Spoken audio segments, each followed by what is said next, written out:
ನತ್ವಾ ಭಕ್ತಿ ಪುರಸ್ಸರ ಗುರುದೇವರ ಚರಣದಲ್ಲಿ ಅಣೆಮಳೆದು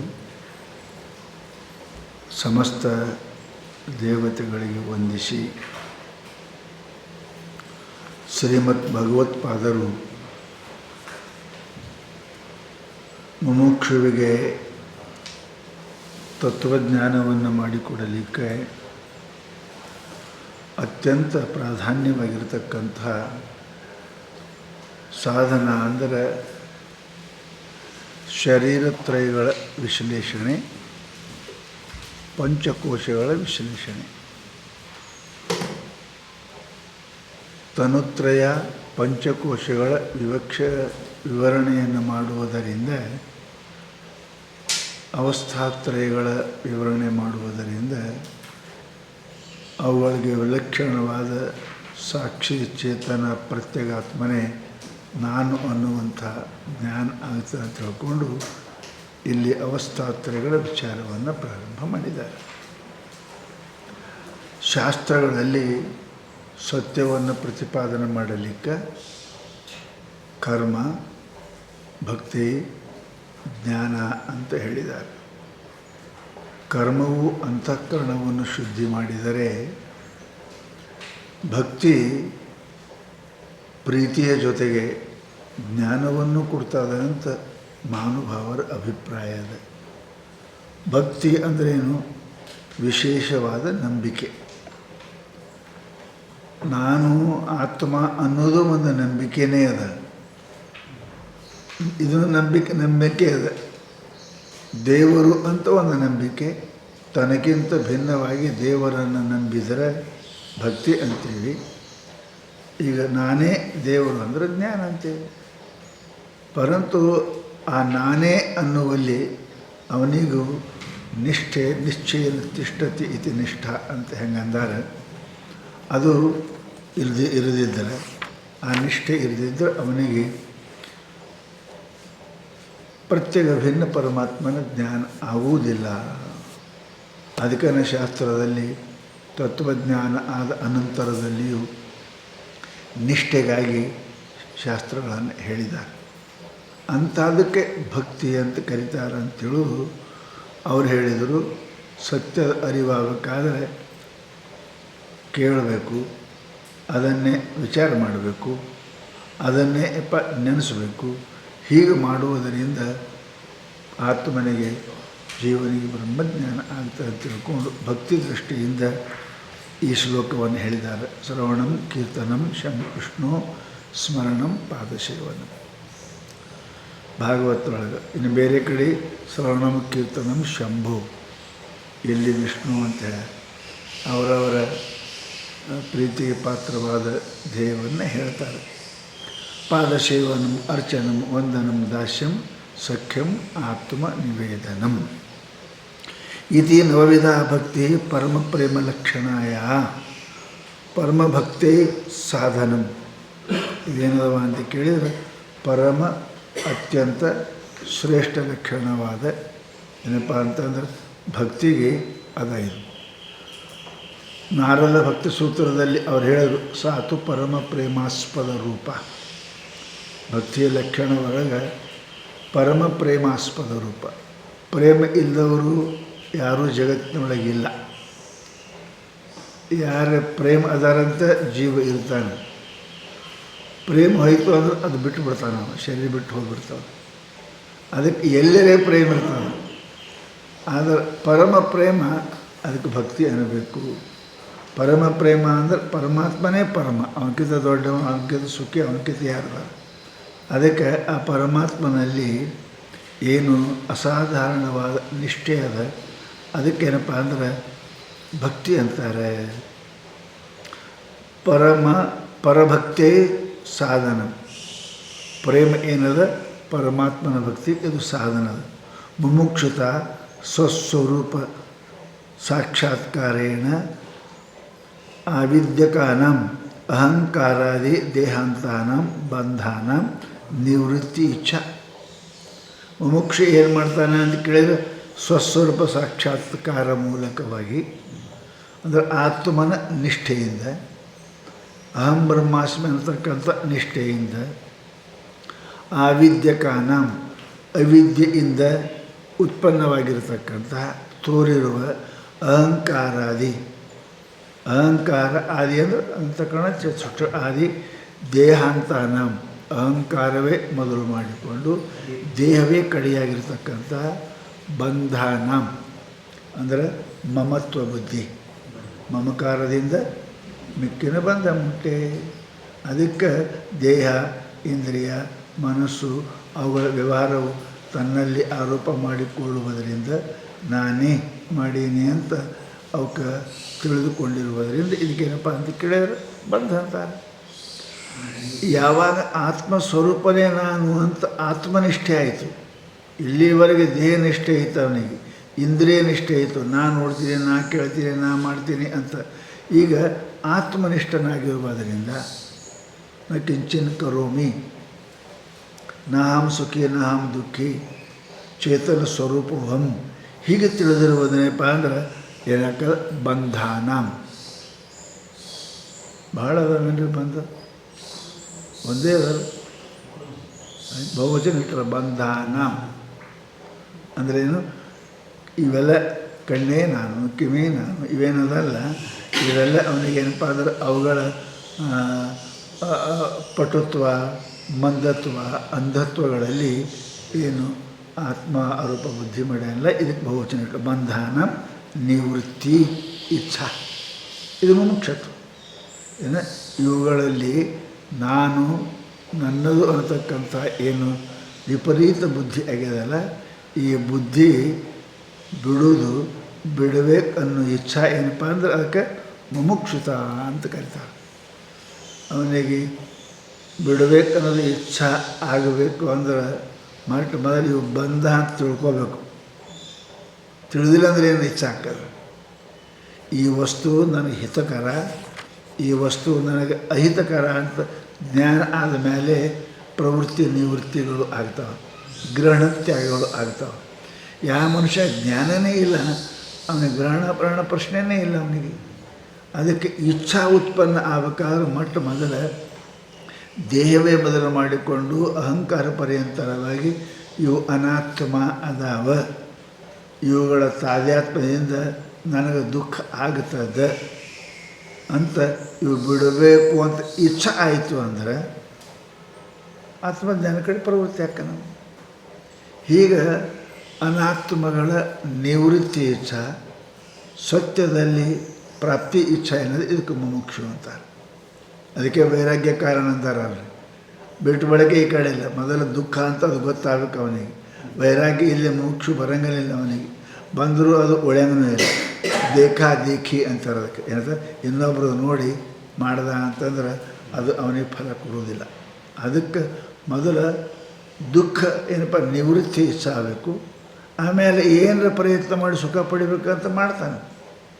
ಹಸುವಾದ ಮನುಷ್ಯ ದುಡಿತಾನೆ, ಭಿಕ್ಷಾನೆ ಮಾಡ್ತಾನೆ. ಹಸುನೇ ಆಗಲಿ ಅಂದರೆ ಏನು ಮಾಡ್ತಾನೆ? ಮೊದಲು ಹಸು ಆಗಬೇಕು. ಅದಕ್ಕೆ ಡಾಕ್ಟರ್ ನಮಗೆ ಇಚ್ಛಾ ಆಗಂಗಿಲ್ಲ, ಯಾಕೆ ಹಸು ಆಗಂಗಿಲ್ಲ, ಯಾಕೆ ಇಚ್ಛೆ ಆಗಿಲ್ಲ, ನನಗೆ ಆಗಿಲ್ಲ. ಹಸು ಆಯಿತು ಅಂದರೆ ಏನರ ಪ್ರಯತ್ನ ಮಾಡ್ತಾನೆ ಮನುಷ್ಯ. ಹಾಗೆ ನಿವೃತ್ತಿ ದುಃಖ ಅಂತ ನನಗೆ ಗೊತ್ತಾಯಿತು ಅಂದರೆ ಸುಖಕ್ಕೆ ಮನುಷ್ಯ ಪ್ರಯತ್ನ ಮಾಡ್ತಾನೆ.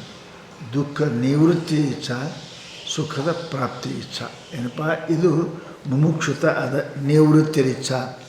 ಏನು ಬಂಧನ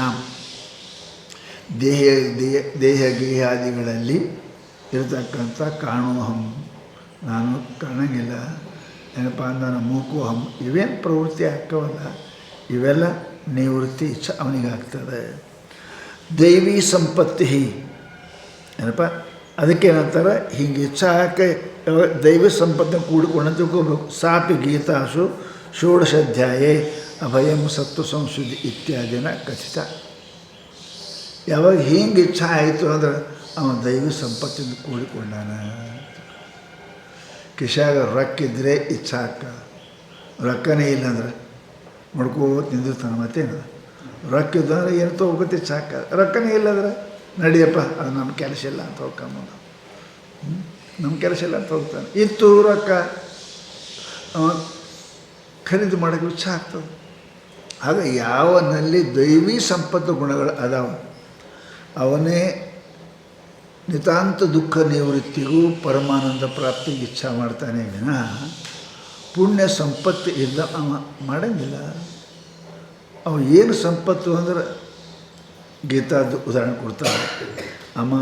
ಅಭಯಂ ಸತ್ವ ಸಂಶುದ್ಧಿ ಜ್ಞಾನ ಯೋಗ ವ್ಯವಸ್ಥಿತಿ ದಾನಂ ದಮಶ್ಚ ಯಜ್ಞಶ್ಚ ಸ್ವಾಧ್ಯಾಯ ತಪ ಆರ್ಜವಂ ಅಹಿಂಸಾ ಸತ್ಯಮಕುರಸ್ತ್ಯಾಗಶಾಂತಿ ಅಪೈಶುನಂ ದಯಾಭೂತೇಷು ಅಲೋಲುಪ್ತ್ವಂ ಆರ್ದವಂ ಹೇ ಅಚಾಪಲಂ ತ್ಯಜ ಕ್ಷಮಾ ಧೃತಿಶೌಚಂ ಅದ್ರೋಹ ನ ಅತಿಮಾನಿತ ಭವಂತಿ ಸಂಪದಂ ದೇವಿ ಅಭಿತ್ಯಾತಸ್ಯ ಭಾರತ. ಹೇ ಅರ್ಜುನ, ಇಂಥವರಿಗೆ ಈ ಗುಣಗಳು ಇದ್ದವರಿಗೆ ಏನಪ್ಪ ಅಂದ್ರೆ ಅವರಿಗೆ ಇಚ್ಛೆ ಉತ್ಪನ್ನ ಆಗ್ತದೆ. ಇವು ಅಭಿಜಾತಸ್ಯ ಏನಪ್ಪ ಸಂಪದಂ, ಇವು ಏನದ ಮನುಷ್ಯನಿಗೆ ನಿಜವಾದ ಸಂಪತ್ತು ಅಂದರೆ ಇವು ಸಂಪತ್ತು ಅಂತ ಅದಕ್ಕಂತಾರೆ. ಯಾರಿಗೆ ಸಮ್ಯಕ್ ಪದವಿಯನ್ನು ಕೊಡ್ತದೆ ಅದಕ್ಕೆ ಸಂಪತ್ತು ಅಂತಾರೆ. ಯಾರಿಗೆ ಆನಂದವನ್ನು ಸುಖ ಕೊಡ್ತದೆ ಅದಕ್ಕೆ ಸಂಪತ್ತು ಅಂತಾರೆ. ಅದಕ್ಕೆ ಖರೆ ಸಂಪತ್ತು ಯಪ್ಪ ಅಂತ ಕೇಳಿದರೆ ಈ ದೈವಿ ಸಂಪತ್ತು, ಆಸುರಿ ಸಂಪತ್ತಲ್ಲ. ಈ ದೈವಿ ಸಂಪತ್ತು ಏನದ ಮನುಷ್ಯನಿಗೆ ದಿವ್ಯತೆಯನ್ನು ಕೊಡ್ತದೆ, ಮನುಷ್ಯನಿಗೆ ದೊಡ್ಡವನು ಮಾಡ್ತದೆ, ಮನುಷ್ಯನಿಗೆ ಪರಮಾತ್ಮ ಮಾಡ್ತದೆ. ಅದಕ್ಕೆ ಹೇಳಿದ್ರೆ ಅವರು ಇವು ದೈವಿ ಸಂಪತ್ತು ಅಂತ ತಿಳ್ಕೋಬೇಕು. ಹೀಗಿದ್ದವರು ಇವೇನೇ ಕ್ರಿಯೆ ಮಾಡ್ತಾರೆ ಅವರು ಇವು ದೈವಿ ಸಂಪತ್ತಿನಿಂದೇ ಜಾತಸ್ಯ ಹುಡ್ತವೆ. ಯಾರಲ್ಲಿ ದೈವಿ ಸಂಪತ್ತಿಲ್ಲ ಅಂಥವರಿಗೆ ಈ ಅನಂತ ಸದ್ಗುಣಗಳು ಅವರಿಗೆ ಪ್ರಾಪ್ತ ಆಗುವುದಿಲ್ಲ. ಯಾರ ಮೇಲೆ ಪರಮಾತ್ಮನ ಕೃಪೆ ಆಗ್ಯದ ಅವರಿಗೆ ಏನಪ್ಪ ಅಂತ ಕೇಳಿದ್ರೆ ಇವು ಸಂಭವಿಸ್ತಾವೆ. ಇಲ್ಲಾಂದ್ರೆ ಸಂಭವಿಸಲಾರವು ಅಂತ ತಿಳ್ಕೊಂಡು ಪರಮಾತ್ಮ ಸ್ಪಷ್ಟವಾಗಿ 16ನೇ ಅಧ್ಯಾಯದಲ್ಲಿ ಹೇಳಿದರು. ಹಂಗಂದ್ರೆ ಏನು ರೀ? ಅಭಯ ಅಂದರೆ ಸತ್ವ ಅಂದರೆ ಅಸುಶುದ್ಧಿ ಅಂದರೆ ಏನು ಅಂದರೆ ಟೀಕಾಕಾರರು ಈಗ ಲಕ್ಷಣ ಮಾಡ್ತಾರೆ. ಇವು ಪ್ರವಚನಕಾರರಿಗೆ ಭಾಳ ಅವಶ್ಯಕಗಳು. ಇವು ಲಕ್ಷಣ ಅಂದರೆ ಅಭಯ ಅಂದರೆ ಏನು? ಅಭಯಂ ಸತ್ವ ಸಂಶುದ್ಧಿ ನೀವು ಅಮಾನ ಇವೆಲ್ಲ ಹೇಳಿದರೆ ಹಿಂಗಂದ್ರೆ ಏನು ಅಂದರೆ ತತ್ರ ಅಭಯಂ ನಾಮ. ಅಭಯ ಅಂದರೆ ಏನು ಅಂದರೆ ಇಷ್ಟ ಅನಿಷ್ಟ ಸಂಯೋಗ ವಿಯೋಗ ಹೇತು ದರ್ಶನಜನ್ಯ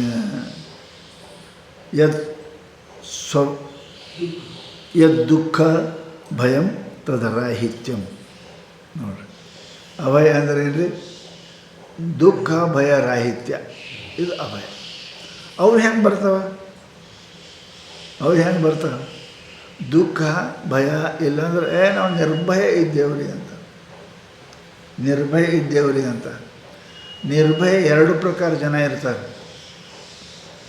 ಒಬ್ಬ ಪುಣ್ಯಾತ್ಮನ ಇರ್ತಾನೆ, ಒಬ್ಬ ಪಾಪಾತ್ಮನ ಇರ್ತಾನೆ. ದುರ್ಯೋಧನ ಅಂತ ನಿರ್ಭಯನೇ ಯಾರೂ ಇರಲಿಲ್ಲ. ಪೂರ ನಾಚಿಗೇಡಿ ಮನುಷ್ಯ, ನನಗಿನ್ನೇನು ಭಯ ಅದ ಅಂತಾನೆ. ಪೂರ ತೊರೆದೇ ನಿಂತೀವಿ ಅಂತಾರೆ ನೋಡ್ರಿ. ಅವರು ಎಲ್ಲ ತೊರೆದೇ ನಿಂತೀವಿ ಅಂತ ಅವನು ಪಾಪಿನೂ ನಿರ್ಭಯ ಇರ್ತಾನೆ. ಅದು ದೈವಿ ಸಂಪತ್ತಲ್ಲದ ಆಸುರಿ ಸಂಪತ್ತು. ಪರಮಾತ್ಮಲ್ಲಿ ದೈವಿ ಸಂಪತ್ತು ಹೇಳ್ತಾ ಇದ್ದಾನೆ. ಏನು ಅಂತ ಕೇಳಿದ್ರೆ ಅಂತಾರೆ ಅವರು, ಇಷ್ಟ ಅನಿಷ್ಟ ಸಂಯೋಗ ವಿಯೋಗ ಹೇತು ಏನಪ್ಪ ಅಂದ್ರೆ ದರ್ಶನಜನ್ಯ ಯದ್ ದುಃಖಂ ಏನಪ್ಪ ಅದು ತದ್ರಾಹಿತ್ಯಂ ಅಭಯಂ. ದುಃಖ ಭಯ ರಾಹಿತ್ಯ ಅಭಯ ಇವು ಬರ್ತಾವೆ ಯಾಕೆ ಅಂತ ಹೇಳ್ತಾರೆ ಅವರು. ಇಷ್ಟ ನಿವೃತ್ತಿ, ಅನಿಷ್ಟ ಸಂಯೋಗ. ಬೇಕಾದದ್ದು ಬರಲಿಲ್ಲ, ಬೇಡ ಅದು ಬಂತು. ಮನುಷ್ಯ ಏನಪ್ಪ ಭಯಂಕರ, ನಾವು ಅಪೇಕ್ಷೆ ಮಾಡಿದ್ದೇವೆ ಒಂದು, ನಾವು ಬೇಡಂತ ವಿಚಾರ ಮಾಡೋದು ಬಂತು, ಬೇಕು ಅದು ಹೆಂಗೆ ಮಾಡ್ಬೇಕಿನ್ನು? ಮನುಷ್ಯ ಕಿಂಗ್ ಕರ್ತವ್ಯ ಮೂಢ ಅಂತ. ಭಯ ಆಯ್ತಂದ್ರೆ ಏನಂತಂದರೆ ಕಿಂಗ್ ಕರ್ತವ್ಯ ಮೂಢ ಅಂತ. ಭಯ ಅಂದರೆ ವಿಚಾರ ಮಾಡೋಕ್ಕೆ ಅವನಿಗೆ ಆಗೋದಿಲ್ಲ. ಅದಕ್ಕೆ ಹೇಳ್ತಾರೆ ಅವರು, ಇಷ್ಟ ಅನಿಷ್ಟ ಸಂಯೋಗ ವಿಯೋಗ. ಇಷ್ಟ ಸಂಯೋಗ ಆಗದಿದ್ದರೆ, ಅನಿಷ್ಟ ಸಂಯೋಗ ಆಯಿತು ಅಂದರೆ ಅದು ದರ್ಶನ ಅಂದ್ರೆ ಪ್ರಾಪ್ತಿ. ಅನಿಷ್ಟದ ನಿವೃತ್ತಿ, ಇದು ಇಷ್ಟದ ನಿವೃತ್ತಿ, ಅನಿಷ್ಟದ ಪ್ರಾಪ್ತಿ ಅಂದರೆ ಅದರ ಪೂರ್ವಕವಾಗಿ ದರ್ಶನ ಅಂದರೆ ಜ್ಞಾನ. ಅದರಿಂದ ಜನ್ಯವಾಗಿರ್ತಕ್ಕಂಥ ಏನು ದುಃಖದ, ಆ ದುಃಖ ಇಲ್ಲದೆ ಇರುವುದು ಏನಪ್ಪ ಅಂತ ಕೇಳಿದರೆ ಅಭಯ ಅಂತ. ಅಭಯ ಅಂತ ಯಾರು ಅನ್ನಂಗಿಲ್ಲ. ಮಹಾತ್ಮರು ಧರ್ಮ ಹಾಗೆ ಇದೆ, ಯುದ್ಧ ಆಗ್ತದೆ ಅಂದ್ರೆ ಆಗಲಿ ನಾವು. ಯಾಕೆ ಯಥೋ ಧರ್ಮಸ್ತತ್ವ ಜಯ ನಿಶ್ಚಯನೇ ಅದು ಹೇಳ್ತಾರೆ. ಯಥೋ ಧರ್ಮ ತಥೋ ಜಯ. ಯಾಕೆ ಇದಕ್ಕೆ ಯಾಕೆ ವಿಚಾರ ಮಾಡಬೇಕು? ಬರಲಿ, ವನವಾಸ ಬಂತರು ಬರಲಿ, ಚೀರಹರಣ ಆಯಿತು ಆಗಲಿ. ಏನದ ಮನುಷ್ಯನಿಗೆ ತತ್ತತ್ತ ಕರ್ಮಾನುಗುಣ್ಯವಾಗಿ ಬರತಕ್ಕಂಥ ಲಾಭ ಹಾನಿಗಳಲ್ಲಿ, ಇಷ್ಟ ಅನಿಷ್ಟಗಳಲ್ಲಿ. ಹಾನಿ ಯಾರಿಗೆ ಇಷ್ಟ ಇಲ್ಲ, ಅನಿಷ್ಟದ. ಲಾಭ ಎಲ್ಲರಿಗೂ ಇಷ್ಟದ. ಅವು ಲಾಭ ಬರಲಿಲ್ಲ, ಹಾನಿ ಬಂತು ಅಂತ ಕೇಳಿದರೆ ಮನುಷ್ಯನೇನಪ್ಪ ಅಂದ್ರೆ ಚಿತ್ತ ವಿಭ್ರಮ ಆಕ್ಕನು. ಏನು ಮಾಡಬೇಕು ಅನ್ನೋದು ಗೊತ್ತಾಗಿಲ್ಲ. ಭಯ ಅಂದ್ರೆ ಏನು ರೀ? ಏನು ಮಾಡಬೇಕು ಅನ್ನೋದೇ ಗೊತ್ತಾಗಿಲ್ಲ ಅವನಿಗೆ. ಹೇಗೆ ಹುಲಿ ನೋಡೋದು ಕೂಡಲೇ ಚಿಗುರಿ ಏನು ಮಾಡಬೇಕು ಅನ್ನೋದೇ ಗೊತ್ತಾಗಿಲ್ಲ ಅದಕ್ಕೆ. ಅದೇನು ಮಾಡ್ತದೆ? ಮಾರಿ ನೆಲದಾಗ ಹಾಕಿ ಮಕ್ಕೋತದ, ಅಲ್ಲೇ ಓಡಂಗಿಲ್ಲ. ಅದು ಓಡ್ಬೇಕು ಗೊತ್ತಾಗಿಲ್ಲ, ಮಾರಿ ನೆಲದಾಗ ಹಾಕಿ ಭಯದಿಂದ ಮಕ್ಕೋತದೆ, ಅದು ತಿಂದು ಬಿಡ್ತದೆ. ಅದಕ್ಕೆ ಶಾಸ್ತ್ರ ಹೇಳ್ತು ನಿರ್ಭಯ. ಭಯ ಯಾಕೆ ಬರ್ತದೆ? ಇಷ್ಟದ ನಿವೃತ್ತಿ, ಅನಿಷ್ಟದ ಪ್ರಾಪ್ತಿ, ಜನ್ಯ ಹರ್ಷ ಶೋಕ ಏನಿರಂಗಿಲ್ಲ. ಬಂದದ್ದೆಲ್ಲ ಬರಲಿ, ಗುರುವಿನ ದಯ ಇರಲಿ ಅಂತ ಅಂತಾರಲ್ಲ, ಹಾಗೆ ಏನೇನು ಬರ್ತದೆ ಪರಮಾತ್ಮನ ಇಚ್ಛಾ, ಇಲ್ಲಾಂದ್ರೆ ನಮ್ಮ ಪ್ರಾರಬ್ಧ. ಯಾಕೆ ವಿಚಾರ ಮಾಡೋದು, ಭಯ ಪಡೋದು ಅಂತ ಅನ್ನೋದು ಇದಕ್ಕೆ ನಿರ್ಭಯ. ಯದ್ ದುಃಖಂ ಅದು ಭಯಂ, ತದ್ರಾಹಿತ್ಯಂ ಅಭಯಂ. ಇಷ್ಟ ಅನಿಷ್ಟಗಳ ಪ್ರಾಪ್ತಿಯಾಗಿ ಸಿಗಲಿಲ್ಲ, ಸಿಕ್ತ್ಯಾಕ ಬಂತ್ಯಾಕ ಹೊಯ್ತ್ಯಾಕ ಅಂತ ಏನು ಮನುಷ್ಯ ಚಿಂತನೆ ಮಾಡ್ತಾನೆ, ಅದಕ್ಕೆ ಭಯ ಅಂತ. ಅದು ಇಲ್ಲ ಅಂದರೆ ಅಭಯ. ಅದು ಯದ್ವಾ ಶಾಸ್ತ್ರೋಪದಿಷ್ಟಾರ್ಥೆ ಸಂದೇಹಂ ವಿನ ಅನುಷ್ಠಾನ ನಿಷ್ಠತ್ವಂ. ನೋಡ್ರಿ, ಇದು ಅವ್ರದ್ದು ಗ್ರಂಥಕರ್ತರು, ಇದು ಎಲ್ಲರಿಗೂ ಗೊತ್ತೇ ಅದ. ಇದು ಅವ್ರ ವಿಶೇಷ ಹೇಳ್ತಾರೆ. ಏನು ಇನ್ನೊಂದು ಭಯ ಏನು? ಯದ್ವ ಅಥವಾ ಶಾಸ್ತ್ರೋಪದಿಷ್ಟ ಅರ್ಥೇ ಸಂದೇಹಂ. ಸ್ವರ್ಗಕಾಮೋ ಜ್ಯೋತಿಷ್ಠೋ ಮೇನ ಇಜೇತ ಅಹಂ ಬ್ರಹ್ಮಾಸಿ ಜ್ಞಾನದಿಂದ ಜನ್ಮರಾಹಿತ್ಯ ಹಾಕೋದು ಹೇಳ್ತಾವೆ. ಹೇಳ್ತಾವಪ್ಪ, ಏನು ಮಾಡ್ತಾವೆ? ಯಾವ ನೋಡೇನು ಸ್ವರ್ಗ ಆತ್ಮಾನೇ ಯಾರಿಗೆ ಬರ್ತದೆ ಅನ್ನೋ ಸಂದೇಹ. ಸಂದೇಹ ಭಯ ತರ್ತದೆ. ರಜ್ಜುವಿನಲ್ಲಿ ಸಂದೇಹ ಬಂದಿರೋದ್ರಿಂದೇ ಭಯ ಆಗ್ಯದ. ಮನುಷ್ಯನಿಗೆ ಶಾಸ್ತ್ರದಲ್ಲಿ ಗುರುವಾಕ್ಯದಲ್ಲಿ ಸಂದೇಹ ಬಂತು ಅಂದ್ರೆ ಅವನಿಗೆ ಎಂದೂ ಕಲ್ಯಾಣ ಆಗುವುದಿಲ್ಲ ಅಂತ ನಾವು ಶಾಸ್ತ್ರ ಹೇಳ್ತಾವೆ.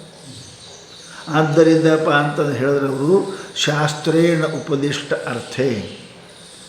ಶಾಸ್ತ್ರ ಯಾವುದನ್ನು ಉಪದೇಶ ಮಾಡ್ಯದ, ಆಹಾರ ಸಂಧ್ಯಾಂಪಾಸೀತ ಸ್ವರ್ಗಕಾಮೋ ಜ್ಯೋತಿಷ್ಠೋಮೇನ ಯಜೇತ ಮುಕ್ತಿಕಾಮೋ ಬ್ರಹ್ಮಜ್ಞಾನಂ ಪ್ರಾಪಯೇತ. ಮುಕ್ತಿ ಯಾರಿಗೆ ಬೇಕಾದವರು ಬ್ರಹ್ಮಜ್ಞಾನ ಮಾಡ್ಕೋರಿ, ಸ್ವರ್ಗ ಬೇಕಾದವರು ಯಜ್ಞಷ್ಟೋಮ ಯಾಗ ಮಾಡ್ಕೋರಿ, ಧನ ಬೇಕಾದವರು ಎಲ್ಲ ಹೇಳಿದವರು. ಅದರಾಗ ಸಂದೇಹ ಬಂತಂದ್ರೆ ಇದಕ್ಕೆ ಭಯ ಅಂತ. ಭಯ ಅಂತ ಅವನು ಎಂದೂ ಚಲೋ ಆಗುವುದಿಲ್ಲ. ಹೆಂಗೆ ಹಗ್ಗದಲ್ಲಿ ಸಂದೇಹ ಆದರೆ ಹೆಂಗೆ ಅವನಿಗೆ ಚಲೋ ಆಗುವುದಿಲ್ಲ, ಹಾಗೆ ಶಾಸ್ತ್ರದಲ್ಲಿ ಗುರುಗಳಲ್ಲಿ ಉಪದೇಶ ಮಾಡಿರ್ತಕ್ಕಂಥ ಅರ್ಥದಲ್ಲಿ ಅವರು ಹೇಳಿದ್ದರಲ್ಲಿ ಏನಪ್ಪ ಅಂತ ಕೇಳಿದರೆ ಸಂದೇಹ ಬಂತು. ಸಂದೇಹ ಬಂದು ಅನುಷ್ಠಾನ ಮಾಡೋಂಗಿಲ್ಲ, ಜ್ಞಾನ ಪ್ರಾಪ್ತಿ ಮಾಡ್ಕೊಳ್ಳೋಂಗಿಲ್ಲ, ಧ್ಯಾನವನ್ನು ಮಾಡೋಂಗಿಲ್ಲ, ಕರ್ಮವನ್ನು ಆಚರಣೆ ಮಾಡೋಂಗಿಲ್ಲ, ಯಾವ ಮಾಡೋಂಗಿಲ್ಲ. ಶಾಸ್ತ್ರದಲ್ಲಿ ಇಷ್ಟನೇ ಇಲ್ಲ, ಸ್ವರ್ಗಕಾಮ ನಡೆಯಂಗಿಲ್ಲ. ಅದಕ್ಕೆ ಇಂಥದ್ರಲ್ಲಿ ಅನಿಷ್ಠತ್ವ ಏನದ, ಇದು ಏನಪ್ಪ ಅಂತ ಕೇಳಿದರೆ ಶಾಸ್ತ್ರದಲ್ಲಿ ಇದು ಭಯನೇ ಅದು. ಅವನಿಗೇನು ಸಿಗ್ತದೆ? ಶಾಸ್ತ್ರದಲ್ಲಿ ಗುರುಗಳ ವಾಕ್ಯದಲ್ಲಿ ವೇದ ವಾಕ್ಯದಲ್ಲಿ ಅವನಿಗೆ ನಿಷ್ಠ ಇಲ್ಲ ಅಂದ್ರೆ ಅವನ ಜೀವನದಲ್ಲಿ ಸುಖ ಸಿಗೋದಿಲ್ಲ. ಅದಕ್ಕೆ ಇದನ್ನು ಕೂಡ ಭಯ ಅಂತ. ನಿಷ್ಠ ಇಲ್ಲದಿರೋದು ಭಯ. ಸತ್ವಸ್ಯ ಅಂತಃಕರಣಸ್ಯ ಸಮ್ಯಕ್ ಶುದ್ಧಿ ನಿರ್ಮಲತಾ. ಏನು ಹೇಳಿದ್ರಿ? ನಿರ್ಮಲತಾ. ಅದಕ್ಕೆ ಸತ್ವ ಸಂಶುದ್ಧಿ. ಸತ್ವ ಸಂಶುದ್ಧಿ ಅಂದರೆ ಏನು ರೀ ಅಂತಂದ್ರಲ್ಲ, ಹಂಗಂದ್ರೆ ಏನು? ಅವ್ರು ಹೇಳಿದ್ರು ಸತ್ವ ಸಂಶುದ್ಧಿ ಅಂದ್ರೆ ಶಾಸ್ತ್ರದ ಬರೀತಾರೆ ಸತ್ವಶ್ಯ ಎಲ್ಲ ಅಂತಃಕರಣಶ್ಯ. ಅಂತಃಕರಣ ಅದು ಸಮ್ಯಕ್ ಶುದ್ಧಿ. ಸತ್ವಶುದ್ಧಿ. ಸತ್ವಶುದ್ಧಿ ಅಂದರೆ ಸತ್ವಗುಣ ಪ್ರಾಧಾನ್ಯವಾಗಿರ್ತಕ್ಕಂಥ ಮನಸ್ಸು ಅಥವಾ ಅಂತಃಕರಣ. ಅಂತಃಕರಣ ಸತ್ವಗುಣ ಪ್ರಧಾನ ಆಯಿತು ಅಂದ್ರೆ ಸತ್ವ ಸಂಶುದ್ಧಿ ಅಂತೆ. ಗುಣ 3 ಅದಾವೆ, ತಮನೂ ಅದ, ರಜಾನೂ ಅದ, ಸತ್ವನೂ. ಸತ್ವ ಸಂಶುದ್ಧಿ ಅಂದರೆ ಏನು ರೀ? ಅಂತಃಕರಣವು ಯಾವಾಗ ಸಂಪೂರ್ಣ ಸತ್ವ ಪ್ರಧಾನವಾಗಿರುತ್ತದೆಯೋ ಅದಕ್ಕೆ ನಾವು ಸತ್ವ ಸಂಶುದ್ಧಿ ಅಂತ ಕರಿತೀವಿ. ಅಂದರೆ ನಿರ್ಮಲತಾ. ಯಾವುದು? ಆಣವ, ವೀರ್ಷ, ಆಣವ, ಕಾರ್ಮಿಕ, ಮಾಯಾ, ಮಲ ಅಂತ ಹೇಳ್ತಾರೆ ವೀರ್ಷಗಳಲ್ಲಿ. ನಮ್ಮಲ್ಲಿ ಏನದಪ್ಪ ಅಂತ ಕೇಳಿದರೆ ಮನುಷ್ಯನ ವಿಷಯ ಪ್ರವೃತ್ತಿ ಏನದ, ಚಂಚಲತ್ವ ಏನದ, ಇವೆಲ್ಲ ಇರಬಾರ್ದು. ರಾಗದ್ವೇಷ ಇಲ್ಲ ಅಂದ್ರೆ ಸತ್ವ ಸಂಶುದ್ಧಿ ಅಂತಾರೆ. ಶುದ್ಧೇ ಸಮ್ಯಕ್ತ್ವಂ ನಾಮ ಭಗವತ್ ತತ್ವ ಸ್ಫೂರ್ತಿರ್ ಯೋಗ್ಯತ್ವಂ. ಈ ಸತ್ವ ಸಂಶುದ್ಧಿ ಅಂದರೆ ಏನು ರೀ? ಸತ್ವ ಸಂಶುದ್ಧಿ ಅಂದರೆ ತೀವ್ರ ಮುಮುಕ್ಷುತ. ಸತ್ವ ಸಂಶುದ್ಧಿ ಆಯ್ತು ಅಂದರೆ ಶುದ್ಧೇ ಸಮ್ಯಕ್ತ್ವಂ ನಾಮ. ಶುದ್ಧಿ, ಸಮ್ಯಕ್ ಶುದ್ಧಿ, ಸತ್ವಶುದ್ಧಿ ಅಂದರೆ. ಸಮ್ಯಕ್ ಶುದ್ಧಿ ಅಂದರೆ ಏನು? ಭಗವತ್ ತತ್ವ ಸ್ಫೂರ್ತಿ ಯೋಗ್ಯತ್ವಂ. ಭಗವಂತನನ್ನು ಅರಿಯಲೇಬೇಕೆಂಬ ಅಥವಾ ಭಗವಂತನ ಪ್ರಾಕಟ್ಯವನ್ನು ಯಾವುದು ಆಗ್ತದೆ ಆಗ್ತದೆ. ಸ್ವಚ್ಛ ಕನ್ನಡಿಯಲ್ಲಿ ಪ್ರತಿಬಿಂಬ ಬೀಳುವಂತೆ ಯಾವ ಅಂತಃಕರಣದಲ್ಲಿ ಭಗವಂತನ ಸಚ್ಚಿದಾನಂದಿಗಳ ಅನುಭೂತಿ ಮಾಡ್ತಾನೆ ಅದಕ್ಕೆ ಸತ್ವ ಸಂಶುದ್ಧಿ ಅಂತ ನಾವು ಕರಿತೇವೆ. ಇದು ಹೆಂಗೆ ಬರ್ತದೆ ರೀ? ಶಾಸ್ತ್ರ ಆಚಾರೋಪದೇಶಾಭ್ಯಾಂ ಆತ್ಮ ತತ್ವಾವಗತಿ ಜ್ಞಾನಂ.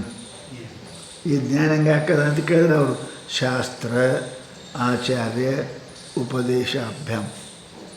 ಇದು ಹೆಂಗೆ ಹಾಕದ? ನಿರ್ಮಲತ್ವ, ಪರಮಾತ್ಮನ ಪ್ರಾಕಟ್ಯ ಅಂದರೆ ಆತ್ಮಜ್ಞಾನದ ಪ್ರಾಕಟ್ಯ ಹೆಂಗೆ ಹಾಕದ ಅಂದ್ರೆ ಶಾಸ್ತ್ರ ಆಚಾರ್ಯ ಉಪದೇಶಾಭ್ಯಾಂ ಇವೆರಡರಿಂದ. ಹೌದಲ್ಲ? ಶಾಸ್ತ್ರನೂ ಇರಬೇಕು, ಗುರುಗಳು ಹೇಳಬೇಕು. ಗುರುಗಳು ಅಂತ ಯಾರಿಗೆ ಅಂತಾರೆ? ಶಾಸ್ತ್ರ ಹೇಳೋರಿಗೆ ಗುರುಗಳು ಅಂತ. ಮತ್ತು 20 ದಂಧ ಹೇಳೋರು ಗುರುಗಳನ್ನ ಹೇಳೋರು. ಶಾಸ್ತ್ರ ಆಮೇಲೆ ಶಾಸ್ತ್ರ ಓದಿರೋ ಗುರುಗಳು ಮತ್ತು ಅವ್ರು ಹೇಳಬೇಕಲ್ಲ. ಶಾಸ್ತ್ರ ಓದ್ಯಾರ ಹೇಳಿ ಅಂದರೆ ಏನು ಮಾಡಬೇಕು? ಅದಕ್ಕೆ ಶಾಸ್ತ್ರವನ್ನು ಪ್ರತಿಪಾದಿಸೋ ಗುರುಗಳು. ಅದಕ್ಕೆ ಹೇಳಿದ್ರೆ ಅವರು ಆಚಾರೋಪದೇಶಾಭ್ಯಾಂ ಆತ್ಮ ತತ್ವ ಅವಗತಿ. ಅವಗತಿ ಅಂದರೆ ಪ್ರಾಪ್ತಿ. ಏನು? ಶಾಸ್ತ್ರ ಮೂಲಕವಾಗಿ ಗುರುಗಳ ಉಪದೇಶ ಮೂಲಕವಾಗಿ ಏನಾಗಿದೆ? ಭಗವಂತ ತತ್ವವನ್ನು ಅಂದ್ರೇನು? ಅಹಂ ಬ್ರಹ್ಮಾಸ್ಮಿ ಅಂತ ಹಿಂಗೆ ತಿಳಿಯೋದಕ್ಕೆ ಏನಂತಾರೆ? ಜ್ಞಾನ ಅಂತ. ಅದು ಎದರಿಂದ ಉತ್ಪನ್ನ ಆಗ್ತದ? ಶಾಸ್ತ್ರದಿಂದ, ಗುರುಗಳಿಂದ. ಗುರುಗಳು ಶಾಸ್ತ್ರವನ್ನು ಹೇಳ್ತಾರೆ, ಈ ಗುರುಗಳು ಏನು ಹೇಳ್ತಾರೆ ಅದೇ ಶಾಸ್ತ್ರ. ಶಾಸ್ತ್ರ ಏನಪ್ಪ? ಗುರುಗಳು ಹೇಳ್ತಾರೆ. ಗುರುಗಳು ಏನು ಹೇಳ್ತಾರೆ ಅದು ಶಾಸ್ತ್ರನೇ. ಅದಕ್ಕೆ ಹೇಳ್ತಾರೆ ಶಾಸ್ತ್ರ ಶಾಸನ ಮಾಡ್ತದೆ. ಹಿಂಗೆ ಹಿಂಗೆ ಹಿಂಗೆ ಅದಕ್ಕೆ ಶಾಸನತ್ವ ಶಾಸ್ತ್ರ ಮಿತ್ಯುಚ್ಯತೆ ಅಂತಾರೆ. ಹಾಗೆ ಗುರು ಶಾಸ್ತ್ರ ಇವೆರಡರಿಂದ ಯಾವ ಶಾಸ್ತ್ರ ಹೇಳ್ತಾರೆ ಕೃಪಾ 4 ಬೇಕು ಅಂತ. ಅಂತಃಕರಣ ಕೃಪಾ, ಗುರುಕೃಪಾ, ಶಾಸ್ತ್ರ ಇವೆಲ್ಲ ಹೇಳಿದ್ದಾರೆ. ಈ ಕೃಪೆಗಳು ಇಲ್ಲದೆ ಮನುಷ್ಯನಿಗೆ ಜ್ಞಾನ ಆಗುವುದಿಲ್ಲ. ಶಾಸ್ತ್ರ ಕೃಪಾ ಆಗ್ಯದ ಪೂರ ಕಂಠ, ಗುರು ಕೃಪಾ ಆಗದೆ ಅಂದ್ರೆ ಅನುಭೂತಿ ಅವನಿಗೆ ಆಗುವುದಿಲ್ಲ. ಇವೆಲ್ಲ ಅದಾವ ಕರೆ ಹೇಳೋರು ಅದರ ಶಾಸ್ತ್ರ ಮುಂದೆ ಅಂದಿಟ್ಟಾರೆ ಬೀಚಲ್ಲ. ನಿನ್ನ ಅಂತಃಕರಣವೇ ಇಲ್ಲ ಅಂದ್ರೂ ಜ್ಞಾನ ಆಗುವುದಿಲ್ಲ. ಪರಂತು ಮುಖ್ಯ ಏನದಂದ್ರೆ ಶಾಸ್ತ್ರ ಗುರು. ಯಾಕೆ ಹಿಂಗೆ ಹೇಳಿದ್ರಿ? ಅಂತಃಕರಣ ಮತ್ತು ಅಂತಃಕರಣ ಕೃಪೆ ಇಲ್ಲ ಬರ್ತಾನೆ ಇಲ್ಲಿ ಬರಂಗನೇ ಇಲ್ಲ. ಪ್ರಶ್ನೆನೇ ಬರೋ ಪ್ರಶ್ನೆನೇ ಇಲ್ಲ. ಅಂತಃಕರಣ ಕೃಪಾ ಆದವನೇ ಇಲ್ಲಿಗೆ ಬರ್ತಾನೆ. ಬಂದ ಮೇಲೆ ಶಾಸ್ತ್ರ ಕೃಪಾ, ಆಮೇಲೆ ಗುರು ಕೃಪಾ. ಅದಕ್ಕೆ ಇವೆಲ್ಲ ಕೃಪಾ ಆಗಲಾರ್ದೇ ಮನುಷ್ಯನಿಗೆ ಜ್ಞಾನ ಆಗುವುದಿಲ್ಲ. ಅವಗತಸ್ಯ ಅರ್ಥಸ್ಯ ಚಿತ್ತೈಕಾಗ್ರತೆಯ ಸ್ವಾನುಭವಾರೂಢತ್ವಾತ್ ಏನಪ್ಪ ಉಪಾದಾನಂ ಯೋಗ. ಯೋಗ ಅಂದರೆ ಏನು? ಪ್ರಾಪ್ತಿರ ಯೋಗ ಶಾಸ್ತ್ರ. ಯುಜಿರ್ ಯೋಗಿ ಧಾತು ಅದ, ಯುಜ ಕೂಡಿಸೋಕೆ ಯೋಗ ಅಂತ. ಅಂದರೆ ಅಪ್ರಾಪ್ತ ಪ್ರಾಪ್ತಿರ್ ಸಾಧನ ಯೋಗ. ಯಾವುದು ನಮಗೆ ಸಿಕ್ಕಿಲ್ಲ, ಸಿಗೋಕ್ಕೆ ಸಾಧ್ಯವೂ ಇಲ್ಲ ಅಂತ ನಾವು ತಿಳ್ಕೊಂಡಿದ್ದೇವೆ, ಅಂಥದ್ರ ಪ್ರಾಪ್ತಿ ಆಗೋದಕ್ಕಂತಾರೆ ಯೋಗ ಅಂತ. ಕೂಡಬೇಕೆ ನಾವಂತೇವೆ, ಏನ್ರಿ ನಿಮ್ಮ ಬೆಟ್ಟ ಆಯಿತು ಯೋಗ ಯೋಗ ಅಂತೇವೆ ನಾವು. ಬಾಯಿ ಯೋಗ ಯೋಗ ನಿಮ್ಮ ಬೆಟ್ಟ ಆಯ್ತು ಅಂತೇವೆ ಹಳ್ಳಿಯಾಗ. ಹಾಗೆ ಭೇಟಿ ಆಗೋದೇ ಬರೋಸಿತ್ತಿಲ್ಲ ನಾವು. ಯೋಗ ನೋಡ್ರಿ ಇದು ಹೇಗೆ, ಅವನು ಬಂದಾನ ಬಸ್ ಸ್ಟ್ಯಾಂಡಕ್ಕೆ, ಇವನು ಬಂದಾನ ಬಸ್ ಸ್ಟ್ಯಾಂಡಕ್ಕೆ. ಅದಕ್ಕರೆ ಬರಲಿ, ಅವನು ಮದಿಗೆ ಹೋಗೋಕರೆ ಬರಲಿ, ಮಣ್ಣಿಗೆ ಹೋಗೋಕರೆ ಬರಲಿ ಬಂದಾರ. ಯೋಗ ಯೋಗ ಭೇಟಿ ಆಯ್ತು ಅಂತಲ್ಲ. ಹಾಗೆ ಏನಪ್ಪ ಅಂತ ಕೇಳಿದರೆ ಯುಜಿರ್ ಯೋಗಿ ಯಾವುದೇನಪ್ಪ ಅಂತಂದ್ರೆ ಗುರುತಾಕದ. ಅವಗತಸ್ಯ ಅರ್ಥಸ್ಯ ಚಿತ್ತ ಏಕಾಗ್ರತ ಸ್ವಾನುಭವರೂಢತ್ವ ಆಪಾದನಂ ಯೋಗ. ಏನಕ್ಕೆ ಶಾಸ್ತ್ರ ಹೇಳ್ತಾರೆ? ಅವಗತಸ್ಯ ಅರ್ಥಸ್ಯ ತಿಳಿದ ವಸ್ತು, ಅರ್ಥ ಎಲ್ಲಿನದ ಬ್ರಹ್ಮ ಜೀವದ. ಹೇಳಿದ್ರು ನಮಗೆ ಗುರುಗಳು ಹೇಳಿದ್ರು, ಭಾಳ ಹೇಳಿದ್ರು. ಬರೀ ಅದು ನಮಗೆ ಅವಗತ ಕೇಳಿದ್ದೇವೆ, ನಮಗೆ ಪ್ರಾಪ್ತಿಯಾಗಿಲ್ಲ. ಅದಕ್ಕೆ ಜೀವ ಬ್ರಹ್ಮಯೋ ರೈಕ್ಯಂ ಅಂತೇಳಿ ಜೀವನ ಬಗ್ಗೆ ಕೇಳಿದ್ದೇವೆ, ಬ್ರಹ್ಮಗಳ ಬಗ್ಗೆ ಕೇಳಿದ್ದೇವೆ, ಭಾಳ ಕೇಳಿದ್ದೇವೆ, ಐಕ್ಯ ಆಗಬೇಕಲ್ಲ. ಅದಕ್ಕೆ ಹೇಳ್ತಾರೆ ಅವರು ಅವಗತಸ್ಯ ಅರ್ಥಸ್ಯ.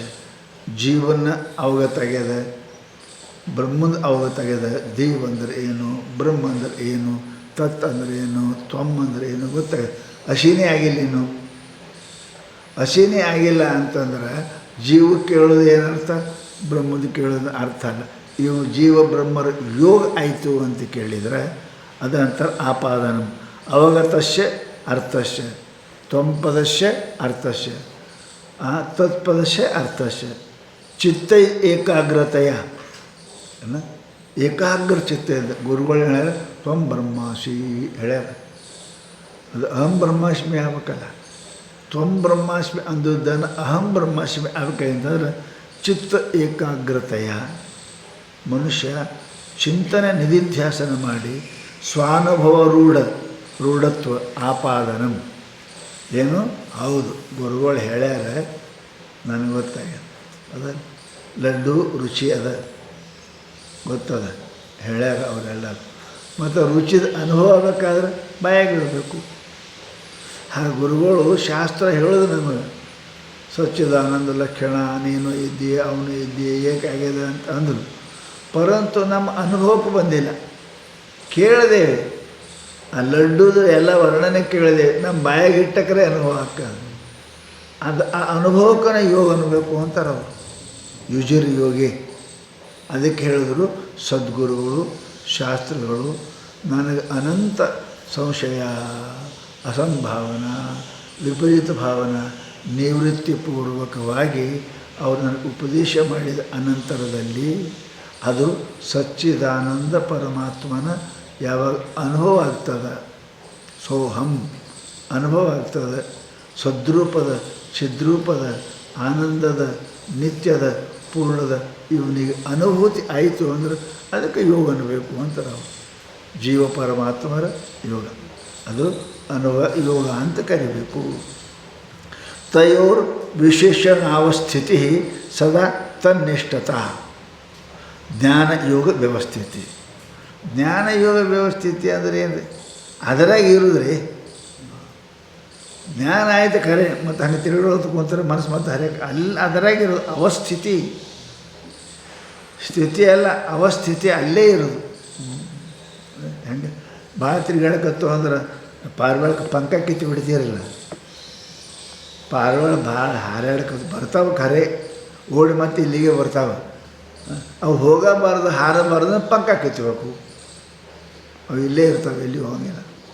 ಹಾಗೆ ಈ ಮನುಷ್ಯನ ವ್ಯವಹಾರ ಏನದ ಇದು ಬ್ರಹ್ಮಜ್ಞಾನ ಆದರೂ ಕೂಡ ಹಂಗೆ ತಿರುಗಾಡ್ತಿರ್ತದೆ.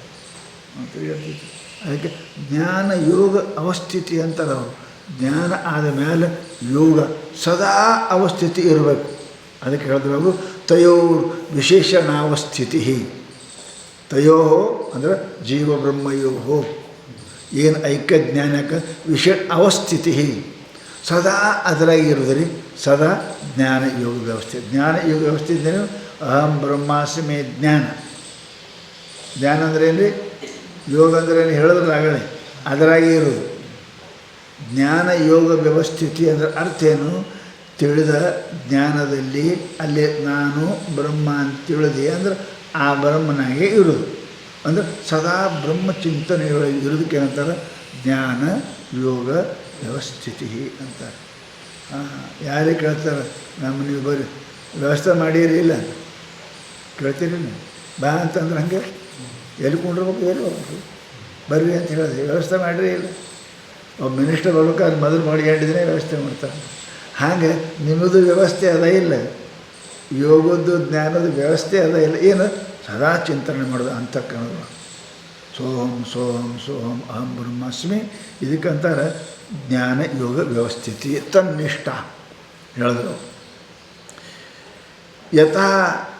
ಯತಃ ವಿಕಾರಂ ಸ್ವದ್ರವ್ಯಸ್ಯ ಪಾತ್ರೆ ಪ್ರತಿಪಾದನಂ ದಾನಂ.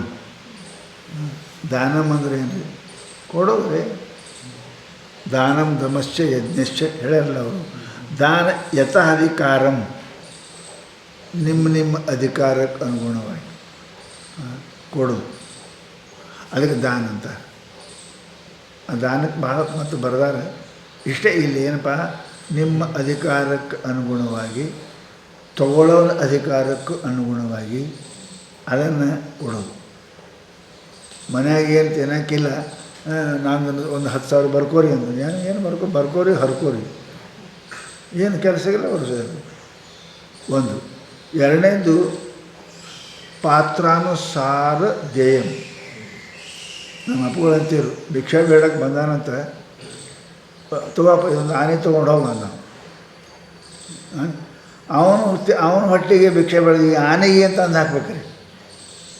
ಅವನಿಗೆ ತಿನ್ನಕ್ಕೆ ಭಿಕ್ಷೆ ಬೇಡಕತ್ತಾನೆ, ಆನೆಗೆ ತಿನ್ನಕ್ಕೆ ಅಂತ ಅಂದು ಹಾಕ್ಬೇಕು. ಅದು ಸಾಣ, ಅದು ದಾನ ಅಲ್ಲದು. ಯಥಾ ಪಾತ್ರಂ ಯಥಾಶಕ್ತಿ ಎರಡು ಹೇಳಿ. ನಿಮ್ಮ ಶಕ್ತಿ ಆ ಪಾತ್ರ ಇವೆರಡೂ ನೋಡಿ ಏನಪ್ಪ ಅಂತ ಕೇಳಿ ದಾನ ಮಾಡಬೇಕು. ಶುಗರ್ ಇದ್ದವನಿಗೆ ನಿಮಗೆ ಹೋಳಿಗೆ ಪೇಡೆ ಕೊಡ್ತೀನಿ ಅಂದ್ರೆ ಸಾಯಿರಿ ಅಂದಂಗೆ ದಾನ ಅಂತಾರೆ. ಅದಕ್ಕೆ ದಾನ ಅಂದ್ರೆ ಅವ್ರಿಗೆ ಹಿತ ಆಗಿರಬೇಕು. ಅಂದ್ರೆ ಅವ್ರಿಗೆ ಹಿತ ಆಗಕ್ಕೆ ದಾನ ಅಂತಾರೆ. ಅವ್ರಿಗೆ ಯಾವುದು ಹಿತ ಹಾಕದೆ ಏನು ಹಂಗೆ ಕೊಡಬೇಕು. ಅದಕ್ಕೆ ಹೇಳಿದ್ರೆ ಅವರು ದಾನ ಅಂದರೆ ಯಥಾಧಿಕಾರಂ ಸ್ವದ್ರವ್ಯಸ್ಯ ಪಾತ್ರೆ ಪ್ರತಿದಾನಂ ಪ್ರತಿಪಾದನಂ ದಾನ. ಹೆಂಗೆ? ನಿನ್ನ ಯೋಗ್ಯತೆ ಅವರ ಯೋಗ್ಯತೆ ನೋಡಿ ಹಿತ ಇರಬೇಕು, ಮಿತಾನ ಇರಬೇಕು. ಅದಕ್ಕೆ ಅದನ್ನು ಬಿಟ್ಟು ಮಾಡ್ತಕ್ಕಂಥದ್ದು ಅದು ಒಪ್ಪಲ್ಲ. ಅವರು ಶುಗರದ ಹೊಟ್ಟೆ ತುಂಬ ಇನ್ನೊಂದು ಹೋಳಿಗೆ ತೋರಿ ಇನ್ನೊಂದು 2 ನೀಡಿದ್ರೆ ಏನು ಮಾಡಬೇಕು? ನಾವು ಉಂಡು ಸೀದಾ ಮಠಕ್ಕೆ ಹೋಗಲ್ಲ, ಅಲ್ಲಿಗೆ ಹೋಗ್ತಾನೆ. ಏನು ಮಾಡ್ತಾನೆ? ದವಾಖಾನೆ ಹೋಗ್ತಾನೆ. ಅದೇ ಹಿತ ಅಲ್ಲ. ಹಿತಂಚ ಮಿತಂಚ ಯತ್. ಮಿತುನೇ ಇರಬೇಕು, ಹಿತನೇ ಇರಬೇಕು. ಅದಕ್ಕೇನಪ್ಪ ಅಂದರೆ ಯಥ ಅಧಿಕಾರ ಸ್ವದ್ರವ್ಯಸ್ಯ. ದ್ರವ್ಯ ಅಂದರೆ ಏನು ರೀ? ದ್ರವ್ಯ ಅಂತ ಅದಕ್ಕಂತಾರೆ ಅಂದರೆ ಎಲ್ಲನೂ ದ್ರವ್ಯನೇ. ಭೂಮಿನೂ ದ್ರವ್ಯ, ವಸ್ತ್ರನೂ ದ್ರವ್ಯ, ದುಡ್ಡು ದ್ರವ್ಯ ಅಂದರೆ ಏನು ರೀ? ಬರೀ ರೊಕ್ಕ ದ್ರವ್ಯ ಅಂತ ಅಲ್ಲ. ಅದು ಏನೋ ಪದಾರ್ಥವನ್ನೇ ಯಾರು ಅದನ್ನು ಯೋಗ್ಯವಾಗಿರ್ತಕ್ಕಂತಹ ಮನುಷ್ಯ ಯೋಗ್ಯರಿಗೆ ದಾನ ಮಾಡ್ತಾನೆ, ಅದಕ್ಕೆ ದಾನ ಅಂತ ಕೊಡ್ತಾನೆ. ಅದಕ್ಕೆ ಕೊಡೋದಕ್ಕೆ ದಾನ ಅಂತ. ಅಯೋಗ್ಯ ಇವ ಇರಬಾರ್ದು, ತಗೊಳ್ಳೋ ಯೋಗ್ಯದನ ದಾನ ಅಲ್ಲ. ಹೌದಲ್ರಿ? ಇವ ಯೋಗ್ಯದನ ತಗೊಳ್ಳೋ ಏನಪ್ಪ ಅದಕ್ಕೆ ಅಯೋಗ್ಯದನ, ಅದು ದಾನ ಅಲ್ಲ. ಅದು ಶಾಸ್ತ್ರ ಹೇಳ್ತಾರೆ. 2 ಕಡೆ ಕೊಡೋನಿಗೂ ಶಾಸ್ತ್ರದ ಹೇಳ್ಯಾರ ಹೆಂಗೆ ಕೊಡಬೇಕು ಅಂತ. ಅದಕ್ಕೆ 4-5-6 ಪ್ರಕಾರ ಹೇಳ್ಯಾರ ದಾನ ಮಾಡೋರು. ಎಲ್ಲರೂ ಮಾಡೋಕ್ಕೆ ಬರೋಂಗಿಲ್ಲ, ಎಲ್ಲನೂ ಮಾಡೋಕ್ಕೆ ಬರೋಂಗಿಲ್ಲ. ಅದಕ್ಕೆ ಈ ಶಬ್ದ ಏನಿಟ್ರೆ ಅವರು ಯಥಾಧಿಕಾರಂ ಅಲ್ಲ, ನನ್ನ ಅಧಿಕಾರಕ್ಕೆ ಅನ್ನುವಂತೆ ಸ್ವದ್ರವ್ಯಸ್ಯ ಪಾತ್ರೆ. ನಾ ಹೇಳಿದೆ ನಿನಗೆ, ನಾನು ಈ ಊರಾಗ 100 ಎಕರೆ ದಾನ ಮಾಡಿದ್ನಿ. ಯಾರ್ದು? ನಿಂದ ಅಧಿಕಾರಿ ಜಮೀನು ಇಲ್ಲ ನಾ ದಾನ ಮಾಡ್ತೀನಿ ಅಂದ್ರೆ ಬುದ್ಧಿಗೇಡಿ ಅಂತ. ಅದಕ್ಕೆ ಅಧಿಕಾರ ಇರಬೇಕು. ಅದರ ಮೇಲೆ ನಿನ್ನ ಅಧಿಕಾರ ಅದ, ಯಾವುದು ನಿನ್ನ ಸ್ವತ್ತು ಅದ, ಅದನ್ನೇನಪ್ಪ ಅಂದ್ರೆ ಅಧಿಕಾರಕ್ಕೆ ಅನುಗುಣವಾಗಿ ಅವನ ಅಧಿಕಾರ ಅದನ್ನು ನೋಡಿ ಕೊಡೋದಕ್ಕೇನಪ್ಪ ಅಂದ್ರೆ ಪಾತ್ರೆ ಅಂದ್ರೆ ಯೋಗ್ಯ ಇದ್ದಲ್ಲಿ ಅಲ್ಲಿ ಪ್ರತಿದಾನಂ, ಅದಕ್ಕೆ ಪ್ರತಿಪಾದನ ಕೊಡೋದಕ್ಕೆ ದಾನ ಅಂತ. ಬಾಹೇಂದ್ರಿಯ ಸಂಯಮೋ ದಮ, ಅಂತಃಕರಣ ಬಿಟ್ಟು ಹೊರಗಿಂದ ಏನದಾವಲ್ಲ ಇಂದ್ರಿಯಗಳು, ನೇತ್ರ ಶ್ರೋತ್ರಾದಿ ಕರ್ಮೇಂದ್ರಿಯ ಜ್ಞಾನೇಂದ್ರಿಯ ಇವುಗಳೇನಪ್ಪ ಅಂತ ಕೇಳಿದರೆ ಸಂಯಮ. ಸಂಯಮ ಅಂದ್ರೆ ಏನು ರೀ? ಸಂಯಮ ಅಂದ್ರೆ ಅರ್ಥ ಏನು? ಕುದುರೆ ಗೂಟಕ್ಕೆ ಕಟ್ಟೋದಲ್ಲ, ಓಡಿಸ್ಬೇಕು ಕಡೆ ಲಗಾಮ್ ನಿಮ್ಮ ಕೈಯಾಗಿರ್ಬೇಕು. ಕಟ್ಟಿದ್ರೆ ಯಾವಾಗ ಊರಿಗೆ ಹೋಗಿ ಮುಡ್ತೇವೆ ನಾವು? ಮುಟ್ಟಂಗಿಲ್ಲ. ನಡೆದ್ರೆ ಮುಡ್ತೇವೆ. ಮತ್ತು ನಡೆದ್ರೆ ಮುಡ್ತೇವೆ ಅಂದ್ರೆ ನಿಮ್ಮ ಕೈಯಿಂದ ಹಾಕಿ ಬಿಟ್ರಿ ಅಂದ್ರೆ ಅದಕ್ಕೆ ಕಥೆನೇ ಮುಗಿದು ನಿಮ್ಮದು. ನೀವು ಅಲ್ಲಿ ಮುಟ್ಟಂಗಿಲ್ಲ, ಇಲ್ಲಿ ಇರೋಂಗಿಲ್ಲ, ಎಲ್ಲೇ ಹೋಗ್ತೀರಿ. ಹಾಗೇನಪ್ಪ ಅಂದ್ರೆ ಇಂದ್ರಿಯಗಳು ಸಂಯಮ ಮಾಡದೆ ಹೋದರೆ ನೀವು ಇಲ್ಲಿ ಇರೋಂಗಿಲ್ಲ, ಪೂರ ಸಂಯಮ ಮಾಡಿದ್ರೆ ಅಲ್ಲಿ ಹೋಗಿಲ್ಲ.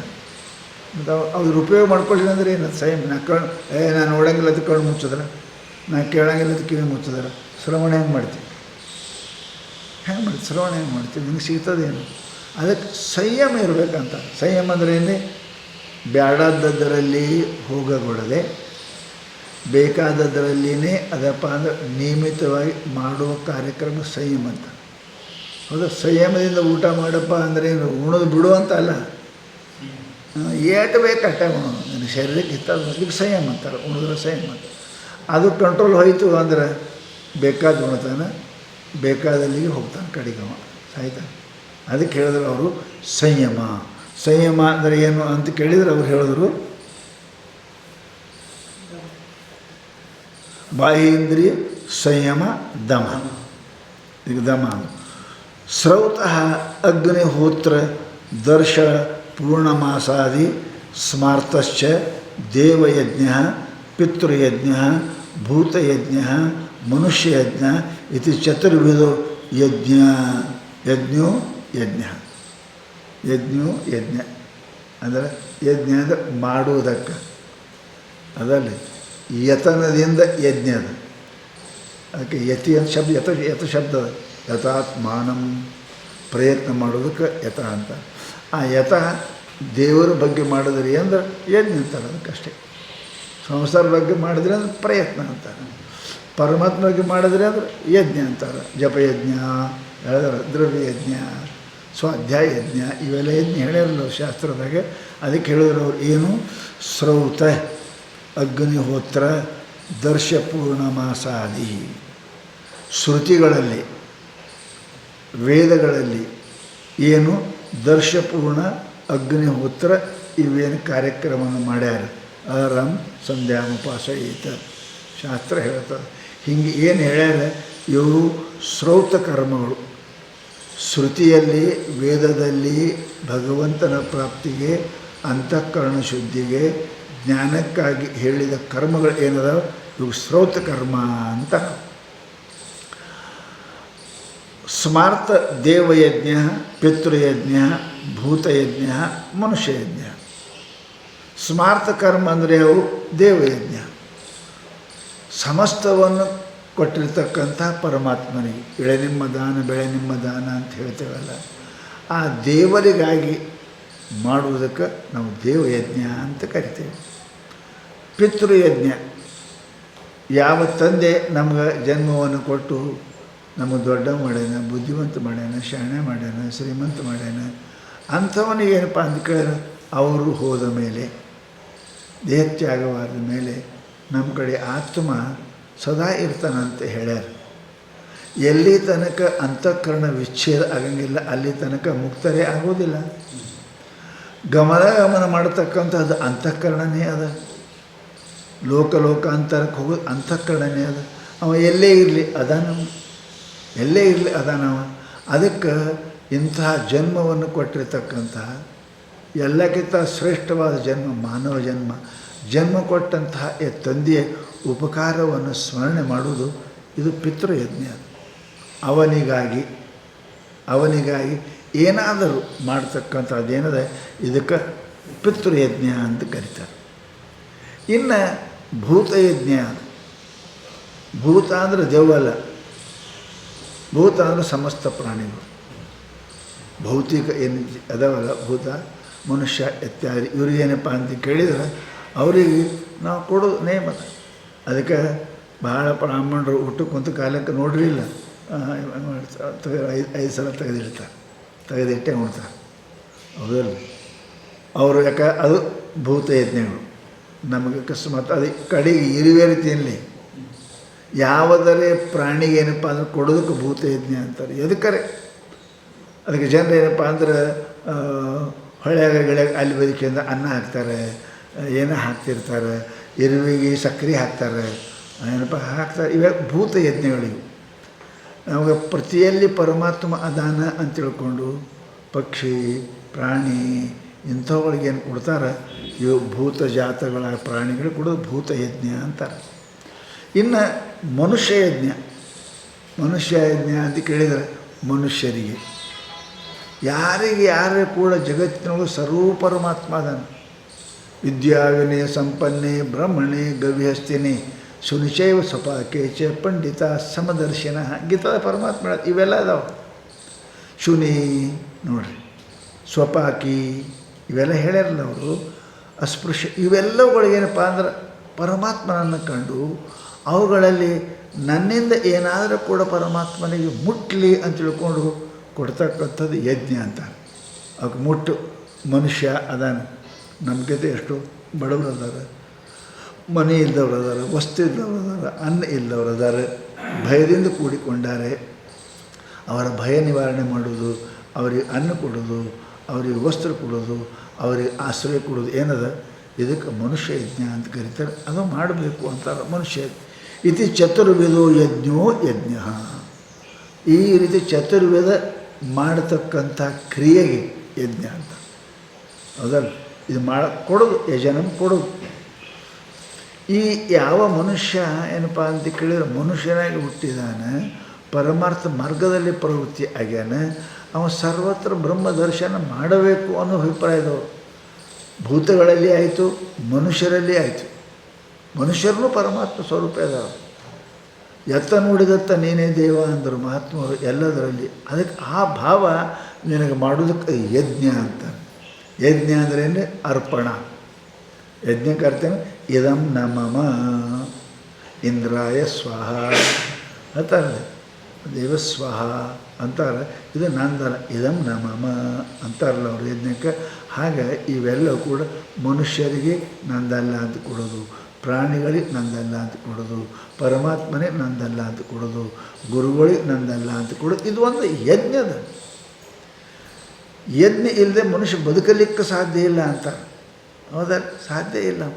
ಅವ ಕೃಷಿಕ ಮಾಡಿ ನಿಮಗೆ ಕೊಡ್ತಾನೆ, ನೀವು ಮಾಡಿ ಮತ್ತೊಬ್ಬರು ಇದು ಈ ಪ್ರಪಂಚನೇ ಯಜ್ಞಮಯ. ಯಜ್ಞ ಇಲ್ಲ ಅಂತ ಕೇಳಿದ್ರೆ ಮನುಷ್ಯನಿಗೆ ಬದುಕಲಿಕ್ಕೆ ಬರುವುದಿಲ್ಲ. ಅದಕ್ಕೆ ನಾವು ಕಾರ್ಯ ಕೃತಿ ಕೆಲಸ ಅಂತ ಕರೆದೇವು. ಖರೆ ಅದು ಒಂದು ದೃಷ್ಟಿಯಿಂದ ಯಜ್ಞ ಅದ. ಒಬ್ಬ ನೌಕರ್ ಇನ್ನೊಬ್ಬರಲ್ಲಿ ಕೊಡ್ತಾನಂದ್ರೆ ತನ್ನ ಸಮಯವನ್ನು ಕೊಡಕತ್ತೆ, ನಾವು ಯಜ್ಞ ಮಾಡಕತ್ತೆ. ನಾವು ಇಲ್ಲಾಂದ್ರೆ ನಿಮಗೆ ಕೆಲಸನೇ ಆಗೋದಿಲ್ಲ. ಪ್ರತಿಯೊಂದು ಏನಪ್ಪ ಅಂತ ಕೇಳಿದ್ರೆ ಅವ ಪರೋಕ್ಷ ಅಪರೋಕ್ಷವಾಗಿ ಯಜ್ಞ. ಇದು ಪ್ರಪಂಚ ಯಜ್ಞಮಯ ಅದ. ಇದು ಕೊಡೋದು ತಗೊಳ್ಳೋದು ಅದ, ಇದರೊಳಗೆ ಇಲ್ಲದೆ ಆಗೋದಿಲ್ಲ ಅಂತಾರೆ ಅವರು. ಅದಕ್ಕೆ ಬ್ರಹ್ಮಯಜ್ಞಶ್ಚ ಸ್ವಾಧ್ಯಾಯ ಪದೇನ ಪೃಥಕ್ ಉಕ್ತೆ.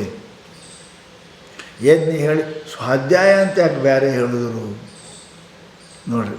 ಸ್ವಾಧ್ಯಾಯ ಯಜ್ಞಶ್ಚ ಅಂತ ಹೇಳಿದ್ರಲ್ಲ, ಅದ್ಯಾಕೆ ಬೇರೆ ಹೇಳಿದ್ರು ಅಂತ ಕೇಳಿದರೆ ಇದು ಎಲ್ಲಕ್ಕಿಂತ ದೊಡ್ಡ ಯಜ್ಞ ಅಂತ.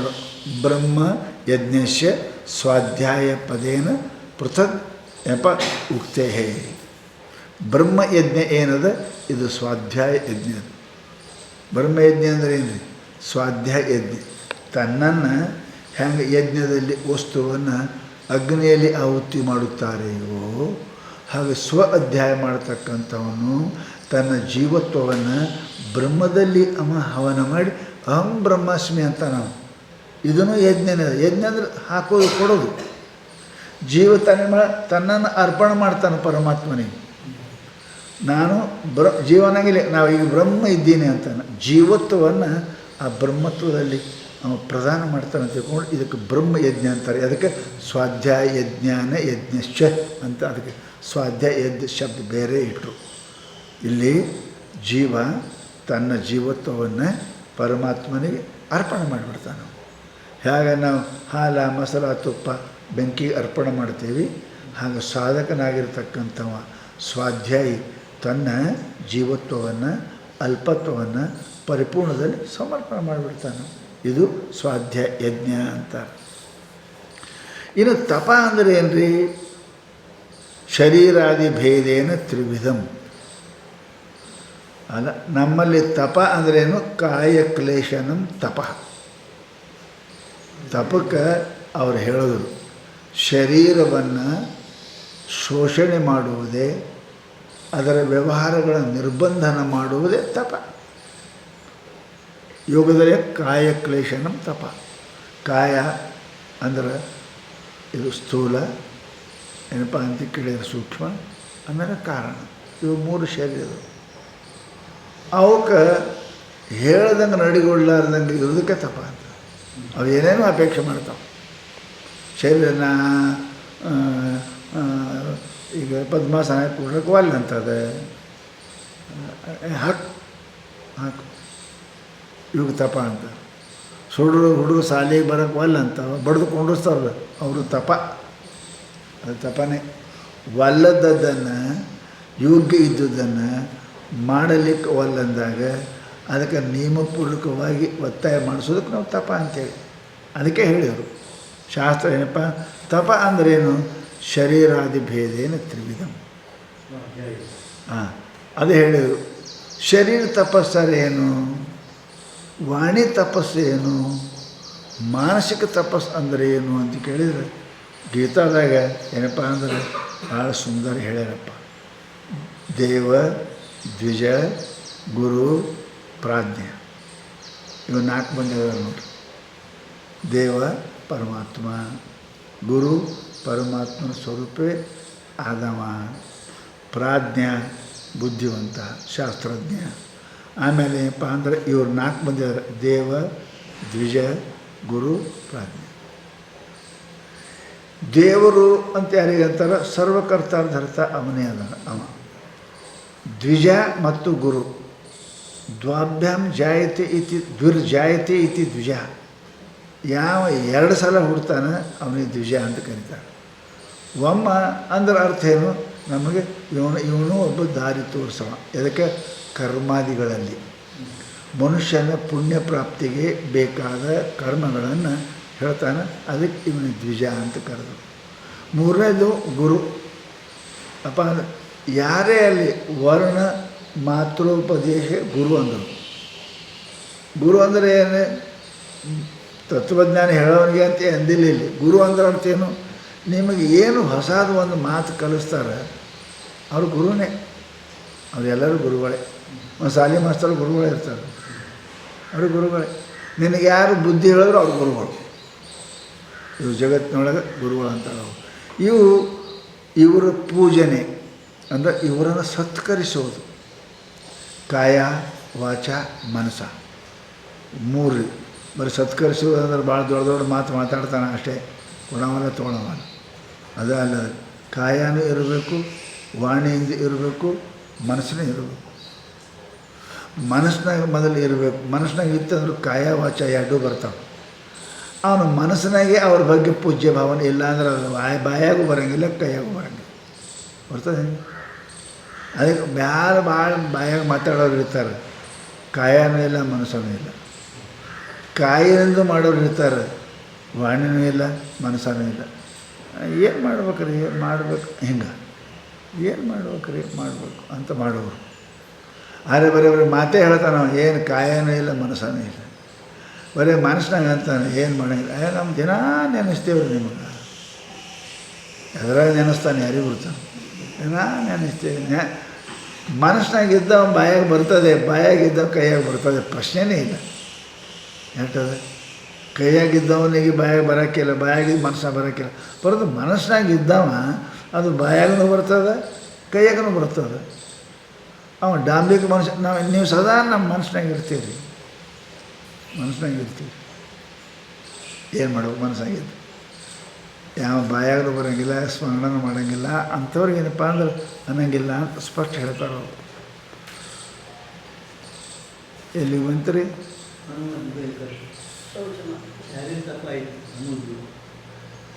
ತಪ ಶರೀರ ಐತೇನ್ರಿ? ಹಾಂ.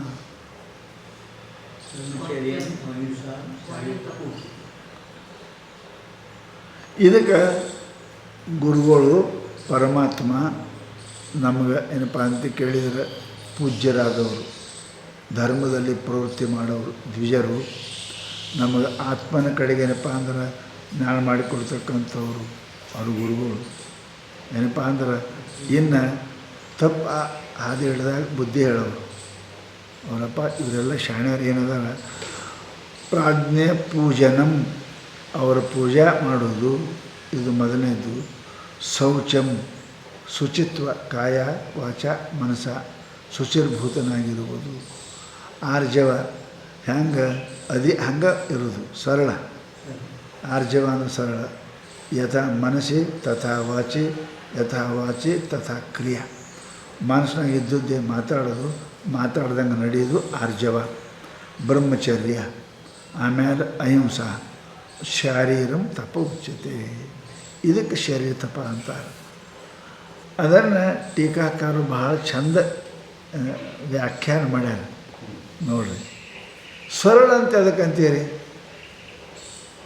ಸರಳ ಅಂತ ಅದಕ್ಕೆ ಅಂತೀರಿ ಅಂದ್ರೆ ಮನುಷ್ಯ ಭಾಳ ಡೊಂಕ್ ಅದನಪ್ಪ ಇವ ಅಂತ. ಮನುಷ್ಯ ಡೊಂಕ್ ಇರ್ತಾನೆ, ಮನುಷ್ಯ ಸರಳ ಇರ್ತಾನೆ. ಆರ್ಜವಂ ಅಂದರೆ ಏನು ಅಂತ ಕೇಳಿದ್ರೆ ಅವಕ್ರತ್ವಂ.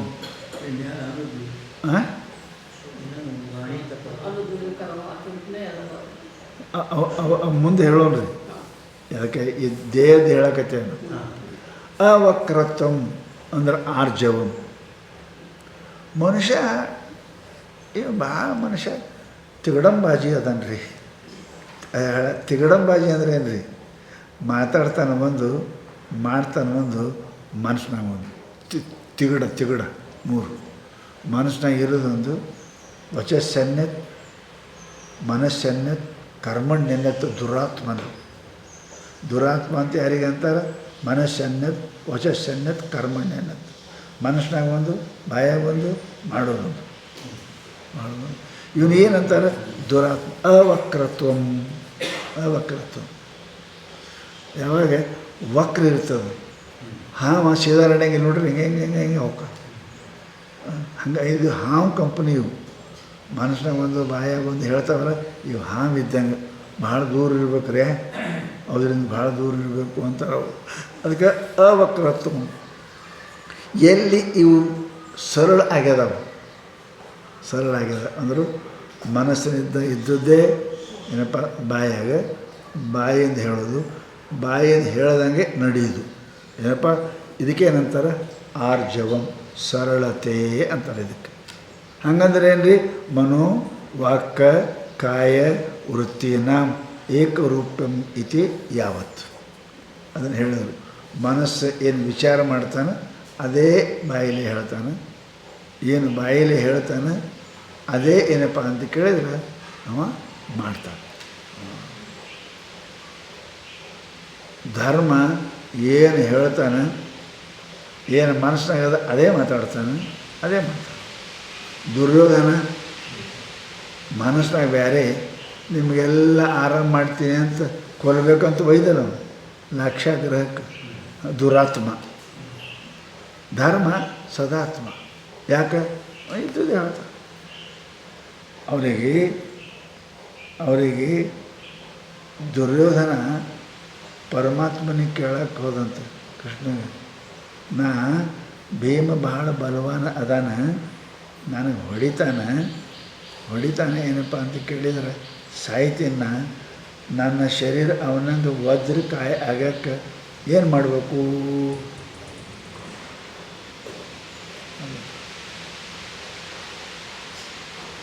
ಅದು ಧರ್ಮರಾಯ ಕೇಳಪ್ಪ. ಧರ್ಮರಾಯ ಕೇಳೋದು ಹೇಳೋದಕ್ಕೇನು ವೈರಿಗೆ ಹೇಳ್ತಾರೆ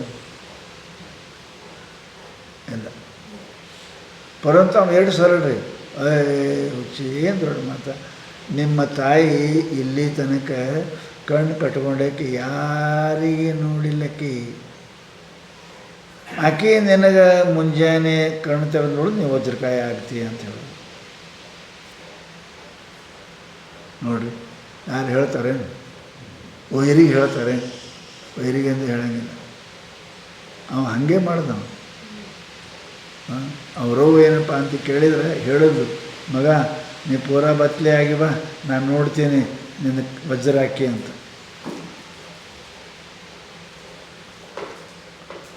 20-30 ವರ್ಷದವ್ರೆ ಜಾಣಪಾರು ಬತ್ತೆ ತಿರುಗಾಡ್ತಾವೆ.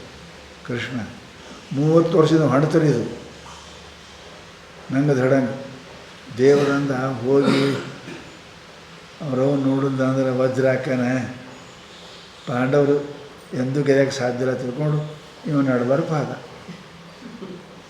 ಕೃಷ್ಣ. ಅವ ಹೊಂಟಿದ್ದ. ಕೃಷ್ಣ ಇದು ಏ ಮನುಷ್ಯ ಏನಿದ್ದ ಎಲ್ಲಿ ಆದರೆ ಹೋಗಲ್ಲ, ಯಾಕೆ ಹೇಳಿರ್ಬೇಕವ. ಅಟ್ಟರೆ ಮುಚ್ಕೋಬಾರ್ದ. ಹಾಂ ಮಳ್ಳಿದ್ದಿ ಏನಿದೆ ಸಣ್ಣ ಕೂಸ್ಗಳು ಹಿಂಗೆ ಜಗ್ಗಿದ್ರೆ ಹಿಂಗೆ ಮಾಡ್ತಾವೆ, ನೋಡಿದ್ದಿಲ್ಲ? ಸಣ್ಣ ಸಣ್ಣ ಪಾರ್ಗಳಿಗೆ ಹಿಂಗೆ ಕೆಳ ಮಾಡಿದ್ರೆ ಹಿಂಗೆ ಮಾಡ್ತಾವೆ. ನೀರೇ ಈಗ ಮುದುಕು ಒಣಗಿದೆ ಹಿಂಗೆ ಹೋಗ್ತಾರೆ. ಹೆಂಗೆ ಮಾಡಿ ಅಟ್ರ ಪುರ್ತಗೆ ಮುಚ್ಕೊಂಡು ಹೋಗೋಣ ನಾವು. ಅಟ್ರ ಪುರ್ತಗೆ ಮುಚ್ಕೊಂಡು ಹೋಯ್ತೀರಿ. ಅವರು ತೆರೆದು ನೋಡಲು ಘಾತ ಮಾಡಿದೆ ಅನ್ಬೇಕು. ಯಾರ ದಾರ ಬಂದಿರೇನು ಅಂತ ಕೇಳೋದಕ್ಕೆ ಗೊತ್ತಿತ್ತು. ಇವನು ಕೃಷ್ಣ ಬಂದಿದ್ದ, ಆಯಿತು ನಿನಗೆ ಎಲ್ಲಿ ಹೊಡೆದ್ರು ಸಾಯಂಗಿಲ್ಲ, ಅಲ್ಲೇ ಸಾಯ್ತು ಹೊಡೆದ್ರೆ. ಯುದ್ಧ ನಡೀತು, ಹೊಡೆದು ಭೀಮ್ ಸಾಕಾಯಿತು. ಕೃಷ್ಣ ಅದೆಲ್ಲ ಕೊಂತಿದ್ರು. ಸೋತ ಬೆವರು ಬರೋಕತ್ತ ದೇವರಂದ ಅಲ್ಲಿ ಮ್ಯಾಲೆ ಕುಂತ ಹೆಂಗೆ ಮಾಡ್ದ ತಿಳ್ಕೊಂಡವ, ಅಲ್ಲೇ ಹೊಡೆದುಕೊಂಡವನಿಗೆ. ಅದಕ್ಕೆ ಸ್ವಲ್ಪ ಮಾತಿರ್ತದೆ, ಅದು ಭಾಳ ಇರ್ತದೆ. ಅದಕ್ಕೆ ಹೇಳ್ತಾರೆ ಅವರು ಸೂಕ್ಷ್ಮ ಅದ ಶರೀರ ಮಾತಿನೊಳಗೆ ಸೂಕ್ಷ್ಮ ಅದು ಇರ್ತದೆ. ಅದಕ್ಕೆ ಏನು ಹೇಳಿದ್ರಿ? ಎಷ್ಟನೇದ್ರಿ? ಹಾಂ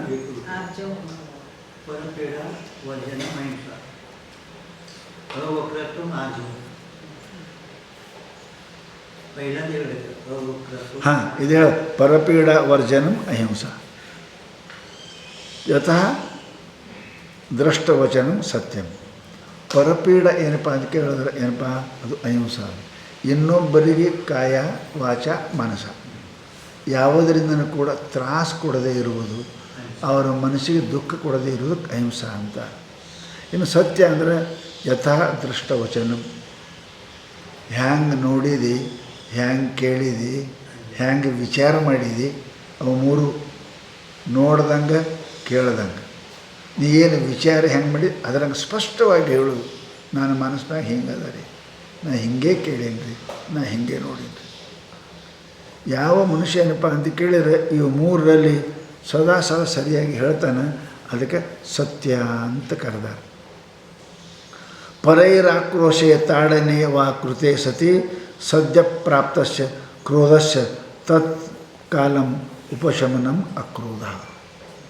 ಅಕ್ರೋಧ ಅಂದರೆ ಏನು ರೀ ಅಂತ ಕೇಳಿದರೆ ಪರೈರ್ ಆಕ್ರೋಶೆ, ಇನ್ನೊಬ್ಬರು ಒಂದು 4 ಬೈದರು ಅಂದರೆ ಹೌದಲ್ಲ. ಆಮೇಲೆ ಬೈಯುವುದಷ್ಟೇ ಅಲ್ಲ, 2 ಹೊಡೆದರು ಅಂದರೆ ವಾ ಹೀಗೆ ಬೈದರೆ ಆಗಲಿ ಅಥವಾ ಹೊಡೆದರೆ ಆಗಲಿ ಸದ್ಯ ಪ್ರಾಪ್ತಸ್ಯ ಕ್ರೋಧಸ್ಯ ಸಿಟ್ಟರೆ ಬರ್ತದೆ. ಹೌದಲ್ಲ, ಬರ್ತದೆ, ಸ್ವಾಭಾವಿಕ ಪೀಡ ಬರ್ತದೆ. ತಡಿಯೋದಕ್ಕಂತಾರೆ ಅವರು. ಸಿಟ್ಟೇ ಬರೋಂಗಿಲ್ಲ ಅಂದ್ರೆ ಅದು ಕಲ್ಲು. ಕಲ್ಲಿಗೆ ನೀವು ಹೊಡೀರಿ ಬೇರೆ ಸಿಟ್ಟು ಬರೋಂಗಿಲ್ಲ. ಮನುಷ್ಯ ಸಿಟ್ಟು ಬರೋಂಗಿಲ್ಲ ಅಂತಲ್ಲ, ಸಿಟ್ಟು ಬರ್ತದೆ, ಸಿಟ್ಟು ಬರ್ತದೆ. ಅದನ್ನು ತಡೆಯೋ ಸಾಮರ್ಥ್ಯ ಇರಬೇಕು, ತಡೆಯೋ ಸಾಮರ್ಥ್ಯ ಇರಬೇಕು. ಸಿಟ್ಟು ಬರೋಂಗನೇ ಇಲ್ಲ ಅಂದ್ರೆ ಸಿಟ್ಟು ಯಾಕೆ ಬರೋಂಗಿಲ್ಲ? ಸಿಟ್ಟು ದಮ ಶಮಾದಮ ಯಾಕೆ ಹೇಳ್ಯಾರ? ಬರೋಂಗಿಲ್ಲ, ಶಮಾದಮ ಹೇಳೋ ಜರೂರತ್ತೇ ಇಲ್ಲ. ಅವು ಬರ್ತವೆ, ಬಂದದ್ದನ್ನು ತಡೆಯೋದು. ಅದಕ್ಕೇನಪ್ಪ ಅಂತ ಕೇಳಿದರೆ ಪರೈರ್ ಆಕ್ರೋಶೆ ಬೈದ್ರೆ ತಾಡನೆ ಹೊಡೆದ್ರೆ ಕೃತೆ ಸತಿ ಹಿಂಗೆ ಮಾಡಿದ್ರೆ ಸದ್ಯ ಪ್ರಾಪ್ತಸ್ಯ ಕ್ರೋಧಸ್ಯ ತತ್ಕಾಲ ಬರ್ತದೆ ಮನುಷ್ಯನಿಗೆ. ಮನುಷ್ಯನ ಸಿಟ್ಟು ಬರ್ತದೆ, ಬೈದ ಕೂಡಲೇ ಸಿಟ್ಟು ಬರ್ತದೆ, ಹುಡುಕಳು ತಿಸ್ ಬರ್ತದೆ. ತತ್ಕಾಲ ಉಪಶಮನಂ ಏನಪ್ಪ ಅಕ್ರೋಧ. ಅದಕ್ಕೆ ಶಾಂತ ಮಾಡಿ ಶಾಂತ ಮಾಡಿ ಶಾಂತ ಮಾಡಿ. ಭಯಂಕರ ಭೀಮ್ ಸ್ವಲ್ಪ ಬುದ್ಧಿ ಕಡಿಮೆ, ಹೆಂಗೆ ಸಿಟ್ಟು ಬರ್ತಿತ್ತು ಅವನಿಗೆ. ಧರ್ಮ ಅವ ಹಿಂದೆ ಮುಂದೆ ನೋಡವಲ್ಲ, ಒಂದು ಎರಡೇ ಅವ. ಆದರೆ ಹಿಂದೆ ಧರ್ಮ ಇದ್ದು ತಡಿ ಹಂಗಲ್ಲ. ಇದಕ್ಕೆ ಉಪಶಮ ಅಂತಾರೆ. ಕ್ರೋಧ ಬರದೇ ಇರುವುದಲ್ಲ, ಬಂದ ಕ್ರೋಧವನ್ನು ಪೂರ್ವಾಪರ ವಿಲೋಚನೆ, ಇದರ ಲಾಭ ಹಾನಿಯನ್ನು ವಿಲೋಚನೆ ಮಾಡಿ ಅದನ್ನು ತಡೆಯೋದಕ್ಕೆ ಏನಂತಾರಪ್ಪ ಅಂದ್ರೆ ಅದಕ್ಕೆ ಅಕ್ರೋಧ ಅಂತ ಕರೀತಾರೆ. ಏನು ಕ್ರೋಧ ಬರದೇ ಇರುವುದು, ಬಂದಿಲ್ಲ ತಡಿತಾನೆ. ಸಿದ್ದರಾಮಯ್ಯ ಬೆಂಕಿ ಇಟ್ಟರು, ಆಯ್ತಪ್ಪ. ಹೊಡೆದ್ರು, ಆಯ್ತಪ್ಪ. ಶಕ್ತಿ ಇಲ್ಲೇನು? ಶಕ್ತಿ ಇತ್ತವ್ರಿಗೆ ಶಾಪ್ ಕೊಟ್ಟು ಸುಟ್ಟು ಹೋಗ್ತಿದ್ರು ಖರೆ, ಪರಂತು ಎಲ್ಲ ಆಯ್ತು. ನಾಳೆಗೆ ಬರ್ರಿ, ಇವತ್ತು ಮಂದಿ ಬರೋಕತ್ತಾರೆ, ನಾಳೆಗೆ ಬರ್ರಿ. ಎಂಥದ್ದು ಇದಕ್ಕೇನಪ್ಪ ಅಂದ್ರೆ ಉಪಶಮ ಅಂತ. ಅಕ್ರೋಧ. ದಾನಶ್ಯ ಪ್ರಾಗ್ ಉಕ್ತೆ ತ್ಯಾಗೋ ದುಃಖ ಸಂಘ ಪರಿತ್ಯಾಗ. ಇನ್ನು ತ್ಯಾಗ ಅಂದರೆ ಏನ್ರಿ? ದಾನಶ್ಯ ಪ್ರಾಗ್ ಉಕ್ತೆ ತ್ಯಾಗೋ ದುಃಖ ಸಂಘ ಪರಿತ್ಯಾಗ. ಏನದರ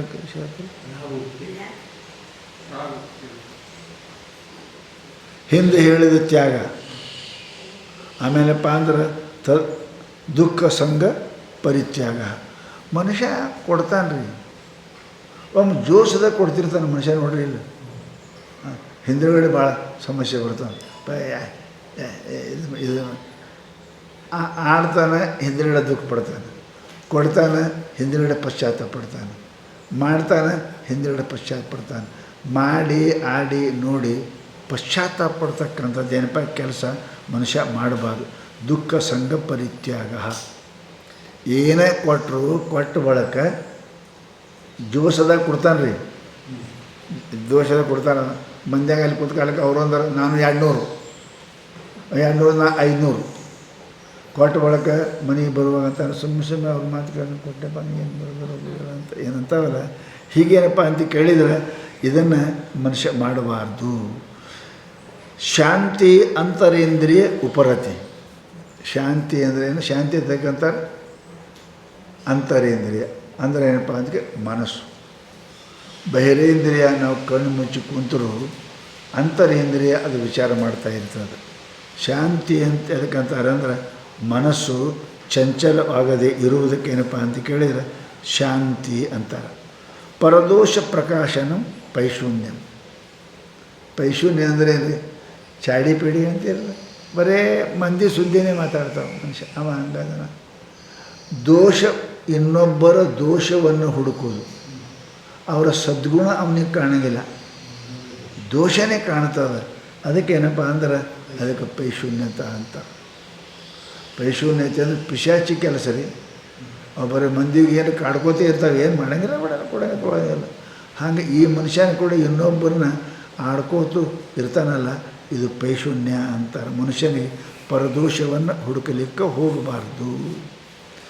ನಾವು ಭೂತಕ್ಕೆ ಏನೂ ಮಾಡೋಂಗಿಲ್ಲ, ನಮ್ಗೆ ಕಾಡ್ತಿರ್ತಾವೆ.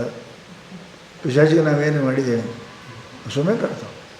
ಹಾಗೆ ಈ ಮನುಷ್ಯನು ಕೂಡ ಇವ ಪಿಶಾಚಿ ಹಂಗೆ ಮೊನ್ನೆ ದೋಷ ನೋಡ್ಕೋತು. ಯಾರ ಮನ್ಯಾಗ ಸೇರಲಿ, ಯಾರ ಮೈಯಾಗ ಸೇರಲಿ ಅಂತ ಹೆಂಗೆ ಪಿಶಾಚಿ ನೋಡ್ತಿರ್ತಾವಲ್ಲ, ಇವನು ಯಾರು ನಿಂದ ಮಾಡಲಿ, ಯಾರು ದೋಷ ಕಂಡು ಹಿಡ್ಲಿಕ್ಕೆ ಮಾಡ್ತಾ, ಇವನು ಪಿಶಾಚಿ ಪೈಶೂನ್ಯ. ತದ ಅಭಾವೇ ಅಪೈಶೂನ್ಯ. ಅದಕ್ಕೆ ಯಾರು ಪರದೋಷವನ್ನು ನೋಡೋಂಗಿಲ್ಲ, ನಮ್ಗೆ ಯಾಕೆ ಬೇಕ್ರಿ ಅಂತಾರೆ, ಸುಮ್ಮನೆ ಕೊಡ್ತಾರಲ್ಲ, ಇದು ಅಪೈಶೂನ್ಯ. ದುಃಖಿಷೇತು ಭೂತೇಶು ತದೀಯ ದುಃಖ ಅಸಹಿಷ್ಣುತ್ವಂ ದಯ. ಏನಪ್ಪ ದಯ ಅಂತ ಅದಕ್ಕೆ ಅಂತಾರೆ? ನಮ್ಮ ದುಃಖ ಆಯ್ತು ಅದು ನಾವು ಸಹನ ಮಾಡ್ಕೋತೇವೆ, ಮಾಡ್ಕೊಳ್ಳೋದು ಅದು ಕಠಿಣನೇ, ಹೌದಲ್ಲ. ಇನ್ನು ಯಾರೇ ದುಃಖ ಕೊಟ್ಟು ಅಂದ್ರೆ ಪರರು ನಮಗೆ ದುಃಖ ಕೊಟ್ಟರು ಅಂದ್ರೆ ಏನಪ್ಪ ಅದಕ್ಕೆ ಸಹಿಷ್ಣು ಇರಬೇಕು ಮನುಷ್ಯ, ಅಸಹಿಷ್ಣು ಆಗಬಾರ್ದು. ಯಾಕಂತ ಕೇಳಿದರೆ ದುಃಖ ಏನು ಬರ್ತಾವೆ ನಾವು ಶಾಸ್ತ್ರ ಹೇಳ್ತೇವೆ, ನಮ್ಮ ಪ್ರಾರಬ್ಧ ಗುಣ ಬರ್ತಾವೆ, ನಮ್ಮ ಕರ್ಮದಿಂದೇ ನಮ್ಮ ಸುಖ ದುಃಖ ಬರ್ತಾವೆ. ಸುಖ ದುಃಖ ಯಾರು ಕೊಡೋಂಗಿಲ್ಲ, ಸ್ವಕರ್ಮ ಜನಿತ ಅದಾವ ಸುಖ ದುಃಖಗಳು. ಸುಮ್ಮ ಅವರು ನಿಮಿತ್ತ ಇರ್ತಾರೆ ಅಷ್ಟೇ. ನಮ್ಮ ಪಾಪ ನಮಗೆ ದುಃಖ ಕೊಡಬೇಕಾದ್ರೆ ಏನು ರೀ ಅದಕ್ಕೆ ಕಾರಣ ನಿಮಿತ್ತವೇ ಇರ್ತದೆ. ಆ ನಿಮಿತ್ತ ಅವರು ಅದರ ವಿನ ಮತ್ತೆ ಯಾರು ಕೊಡೋಂಗಿಲ್ಲ ಅಂತ ತಿಳ್ಕೊಂಡು ಸಿದ್ಧಾರೂಢ ಯಾರು ದುಃಖ ಕೊಟ್ಟರೆ ಏನಂತೀರ, ಆಯ್ತಪ್ಪ ಪಾಪ ಪ್ರಾರಬ್ಧ ಕಡಿಮೆ ಹಾಕತ್ತವ ಅಲ್ಲಿ ಬಿಡು ಅಂತೀರವ್ರು. ಅದು ನಮ್ಮ ಪ್ರಾರಬ್ಧ ಹಂಗದ ಕೊಡಕತ್ಯಾರ ಸಮಿತದ ಭಾಳ ಚಲೋ ಆಯಿತು ಅಂತೀರಲ್ಲ ಅವ್ರು. ಹಂಗೆ ಶಾಸ್ತ್ರ ಹೇಳ್ತಾರೆ ಅವರು, ಯಾರು ದುಃಖಿತ ತೇಷು ಭೂತೇಶು ಯಾವ್ದು ಅದೇ ಅಲ್ರಿ, ದುಃಖಿತೇಷು ಭೂತೇಶು ತದೀಯ ದುಃಖ ಅಸಹಿಷ್ಣುತ್ವ ದಯ. ಅದಕ್ಕೆ ಏನಪ್ಪ, ನಾವು ಇನ್ನೊಬ್ಬರ ದುಃಖ ಅಸಹಿಷ್ಣು ಆಗಬಾರ್ದು. ನಾವು ಏನು ಕೊಡ್ತಾರೋ ಅದನ್ನು ಸ್ವೀಕಾರ ಮಾಡಬೇಕು.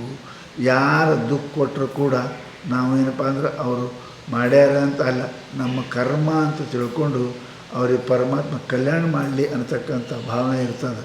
ಅದಕ್ಕೇನಪ್ಪ ಅಂದ್ರೆ ನಿನಗೆ ಒಳ್ಳೆಯದಾಗಲಿ, ದುಃಖ ಕೊಟ್ಟವ್ರಿಗೆ ನಿನಗೆ ಕಲ್ಯಾಣ ಆಗಲಿ ಅಂತಕ್ಕಂಥ ಭಾವನೆ ದಯ ಅಂತಾರೆ. ಅಲೋಲುಪ್ತ್ವಂ ಇಂದ್ರಿಯಾಣ ವಿಷಯ ಸನ್ನಿಧಾನೇಪಿ ಅವಿಕ್ರಿಯತ್ವ ಇತಿ ಯಾವತ್ತು.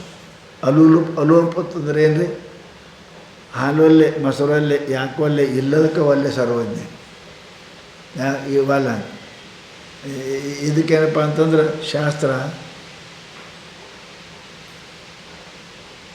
ಅಲೋಲುಪ್ತ ಅನ್ನಂಗಿಲ್ಲ. ಅಲೋಲುಪ್ತ ಅಂದರೆ ಅರ್ಥ ಏನು ಅಂತ ಕೇಳಿದರೆ, ಪ್ರಾಪ್ತವಾದ ವಿಷಯಗಳಲ್ಲಿ ವಾಸನಾರಹಿತವಾಗಿರುವುದಕ್ಕೆ ಅಲೋಲುಪ್ತ. ಲೋಲುಪ್ತ ಅಂದರೆ ಏನು ರೀ, ಅದನ್ನು ಅಪೇಕ್ಷೆ ಮಾಡ್ತಾನೆ ಇರೋದು. ಹಂಗೆ ಯಾರು ಊಟಕ್ಕೆ ಕುಂತೀರಿ ಅಂದ್ರೆ ನಾಯಿ ನಾಲಿ ತರ್ಕೊಂಡು ನಿಂತಿರ್ತಾವೆ ನೋಡ್ರಿ. ನೀವು ಊಟಕ್ಕೆ ಕುಂತೀರಿ ಹಿಂಗೆ ತಟ ತಿಂದಂಗೆ ಅನ್ನಿಸ್ತದಕ್ಕೆ ಬಾಯನ್ನು ಜೋಲು ಬೀಳ್ತಿರ್ತದೆ. ನಾನೇ ತಿನ್ನಕತ್ತೀನಿ ಅಂತ ಹೆಂಗೆ ಕೊಡ್ತಾವಲ್ಲ, ಹಂಗೆ ಇನ್ನೊಬ್ಬರ ಸುಖಗಳಲ್ಲಿ ವಸ್ತುಗಳಲ್ಲಿ ನಾನು ನಾಯಿ ನಾಲಿ ತರ್ಕೊಂಡು ಕುಂತೆ ಅಂದ್ರೆ ಇದಕ್ಕೆ ಲೋಲುಪ್ತ ಅಂತ. ಅದನ್ನೇ ಚಿಂತನೆ ಮಾಡ್ತಾ ಇರ್ತಾರೆ ಮನುಷ್ಯ. ಅದಕ್ಕೆ ಹೇಳಿದ್ರೆ ಅವರು ಅಲೋಲುಪ್ತ್ವಂ ಅಂದ್ರೇನು, ಇಂದ್ರಿಯಾಣ ವಿಷಯ ಸನ್ನಿಧಾನೇ ಅಪಿ. ವಿಷಯಗಳು ನಮ್ಮ ಮುಂದೆ ಅದಾವ, ಶಬ್ದ ಸ್ಪರ್ಶ ರೂಪ ನಮ್ಮ ಅದಾವ ಅಷ್ಟೇ ಅಲ್ಲ, ಸಹಜವಾಗಿ ನನಗೆ ಸಿಗ್ತಾವೆ, ಅಪ್ರಯತ್ನವಾಗಿ ನಂಗೆ ಸಿಗ್ತಾವೆ. ಅವು ನನ್ನ ಮುಂದೆ ಶಬ್ದ ಸ್ಪರ್ಶ ರೂಪ ಅದಾವ. ಇದ್ದರೂ ಕೂಡ ಅವೇನಪ್ಪ ಅಂದ್ರೆ ಅವುಗಳಲ್ಲಿ ಅವಿಕ್ರಿಯತ್ವ ಮಿತಿ ತಾವತ್, ಅಲ್ಲೇನು ಅವುಗಳಲ್ಲಿ ಮನಸ್ಸಿನ ವಿಕಾರ ಇಲ್ಲದೆ ಇರುವುದು. ರೂಪ ನನ್ನ ಮುಂದೆ ಅದೇ, ಕಣ್ಣು ನೋಡ್ಬೇಕಂತ ಅದೇ, ಅಪೇಕ್ಷೆ ಮಾಡ್ತದೆ, ಅದನ್ನು ಮನಸ್ಸು ಹೋಗುಳ್ಳಂಗಿರೋದಕ್ಕೆ ಅಲೋಲ್ಪ ಅಂತ. ಪ್ರತಿಯೊಂದು ಇಂದ್ರಿಯಗಳು ತಮ್ಮ ತಮ್ಮ ವಿಷಯಗಳಲ್ಲಿ ಸದಾ ನಾಲಿಗೆ ತೆರೆದಂಗೆ ಅವು ತಯಾರೇ ಇರ್ತಾವೆ, ತಯಾರೇ ಅದಾವ ಎಲ್ಲ. ಪರಂತು ಮನಸ್ಸನ್ನು ಯಾವ ಅದರ ಬೆನ್ನಿಂದ ಹೋಗಂಗಿಲ್ಲ. ಅದಕ್ಕೇನಪ್ಪ ಅಲೋಲುಪ್ತವ ಅಂತ ಕರೀತಾರೆ ಅವರು.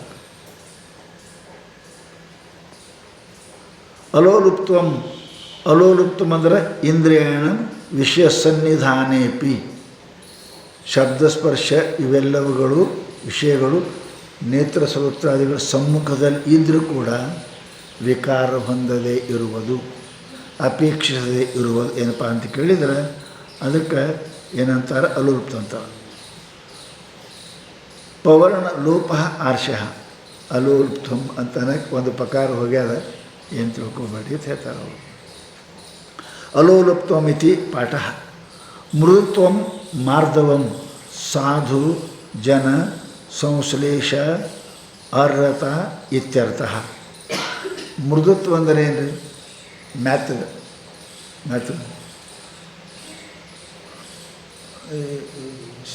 ಶೆಟ್ಟಿಲೆ ಬೈದು ಸಾವಕಾಶ ಬೈದ್ರಾಗ ಏನು ಅಂತಾರೆ ಅದನ್ನು,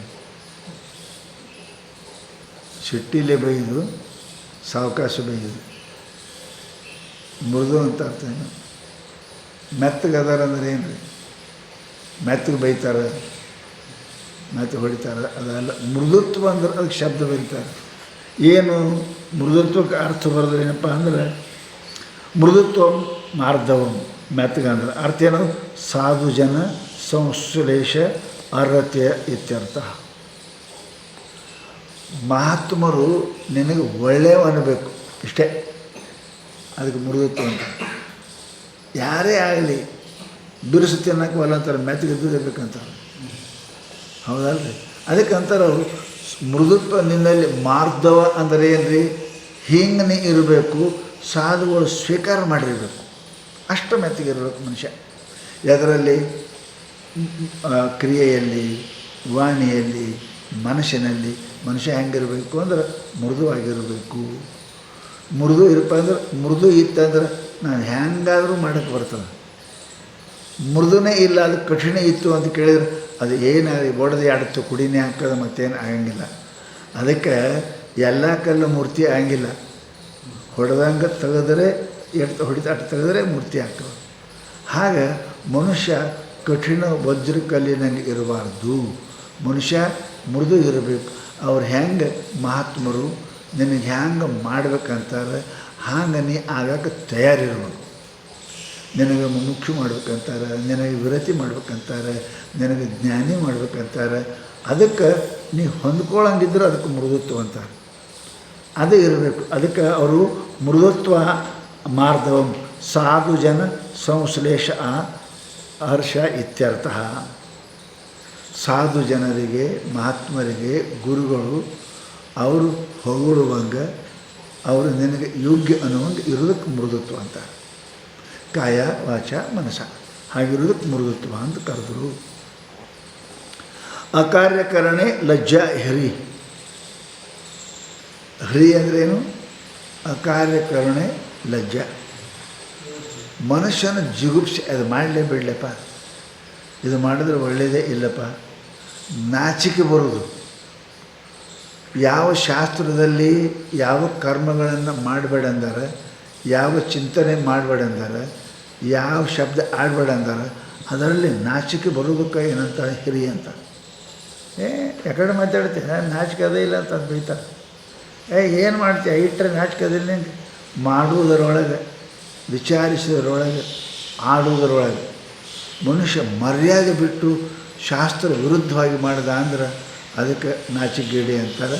ಶಾಸ್ತ್ರಾನುಸಾರ ಮಾಡ್ದ ಅಂದ್ರೆ ಅದಕ್ಕೆ ಹ್ರಿ ಲಜ್ಜಾ ಅಂತಾರೆ. ಇದು ಸತ್ವಗುಣ. ವೃತ ಚೇಷ್ಟಾ ರಾಹಿತ್ಯಂ ಅಚಾಪಲಂ. ಅಚಾಪಲ ಅಂದರೆ ಏನು? ಅಚಾಪಲ ಏನಂದ್ರೆ ಹೊತ್ಕೊಂಡು ಮಕ್ಕಳವಲ್ಲ. ಶಾಂತಾನ ಏನು ಮಾಡ್ತಾರೆ, ಮಕ್ಕೊಂಡೆ ಹೊತ್ಕೊಂಡ ಏನೂ ಮಾಡೋಕ್ಕಿಲ್ಲ. ಅಚಾಪಲ ಅದಾನ, ಅಚಾಪಲ ನಮ್ಮ ತಮ್ಮ ಗುಣಿ ಅದ. ಅಚಾಪಲ ಅಂದ್ರೆ ಅರ್ಥ ಏನು ಅಂತ ಕೇಳಿದ್ರೆ ಅವರು ವೃತಾಚೇಷ್ಟ ರಾಹಿತ್ಯಂ, ನಿಷ್ಪ್ರಯೋಜನ ಮಾತು, ನಿಷ್ಪ್ರಯೋಜನ ಕೃತಿ, ನಿಷ್ಪ್ರಯೋಜನ ಚಿಂತನೆ. ಏನು ಕೆಲಸ ಅದು? ಸುಮ್ಮನೆ ವಿಚಾರ ಮಾಡೋದು. ಏನು ಕೆಲಸ ಇಲ್ಲ, ಸುಮ್ಮನೆ ಏನರೇ ಮಾಡೋದು, ಏನರೇ ಮಾಡೋದು, ಏನರೇ ಆಡೋದು, ಏನರೇ ನೆನೆಸೋದು. ಏನದ ಇವು ಮೂರ್ಖತನ ಅದ. ಇವು ಯಾವ ಮಾಡಬಾರ್ದು. ಪ್ರಯೋಜನ ಮನುದ್ದೇಶ ಮಂದೂಪಿನ ಪ್ರವರ್ತತೆ ಅಂತ ಹೇಳ್ದಂಗೆ ಪ್ರಯೋಜನ ಇದ್ದದ್ದೇ ವಿಚಾರ ಮಾಡಬೇಕು, ಪ್ರಯೋಜನ ಇದ್ದದ್ದನ್ನೇ ಕೇಳಬೇಕು, ಪ್ರಯೋಜನ ಇದ್ದಲ್ಲೇ ಮಾತಾಡಬೇಕು, ಪ್ರಯೋಜನ ಇದ್ದಲ್ಲೇ ಮಾಡಬೇಕು. ಹಿಂಗೆ ಮಾಡೋದಕ್ಕೆ ಅಚಾಪಲನೇ ಅಂತಾರೆ. ಇದು ಚಪಲತ್ವ ಅಲ್ಲ. ಪ್ರಯೋಜನ ರಾಹಿತ್ಯವಾಗಿ ಮಾಡುವುದರಲ್ಲಿ ಅದು ಇರಬಾರ್ದು. ಅದಕ್ಕೆ ಹೇಳಿದ್ರಪ್ಪ ಅಂದ್ರೆ ಅಚಾಪಲಂ. ಪ್ರಾಗಲ್ಭ್ಯಂ ತೇಜ ಸ್ತ್ರೀ ಬಾಲಕಾದಿ ಮೂಢಜನೈ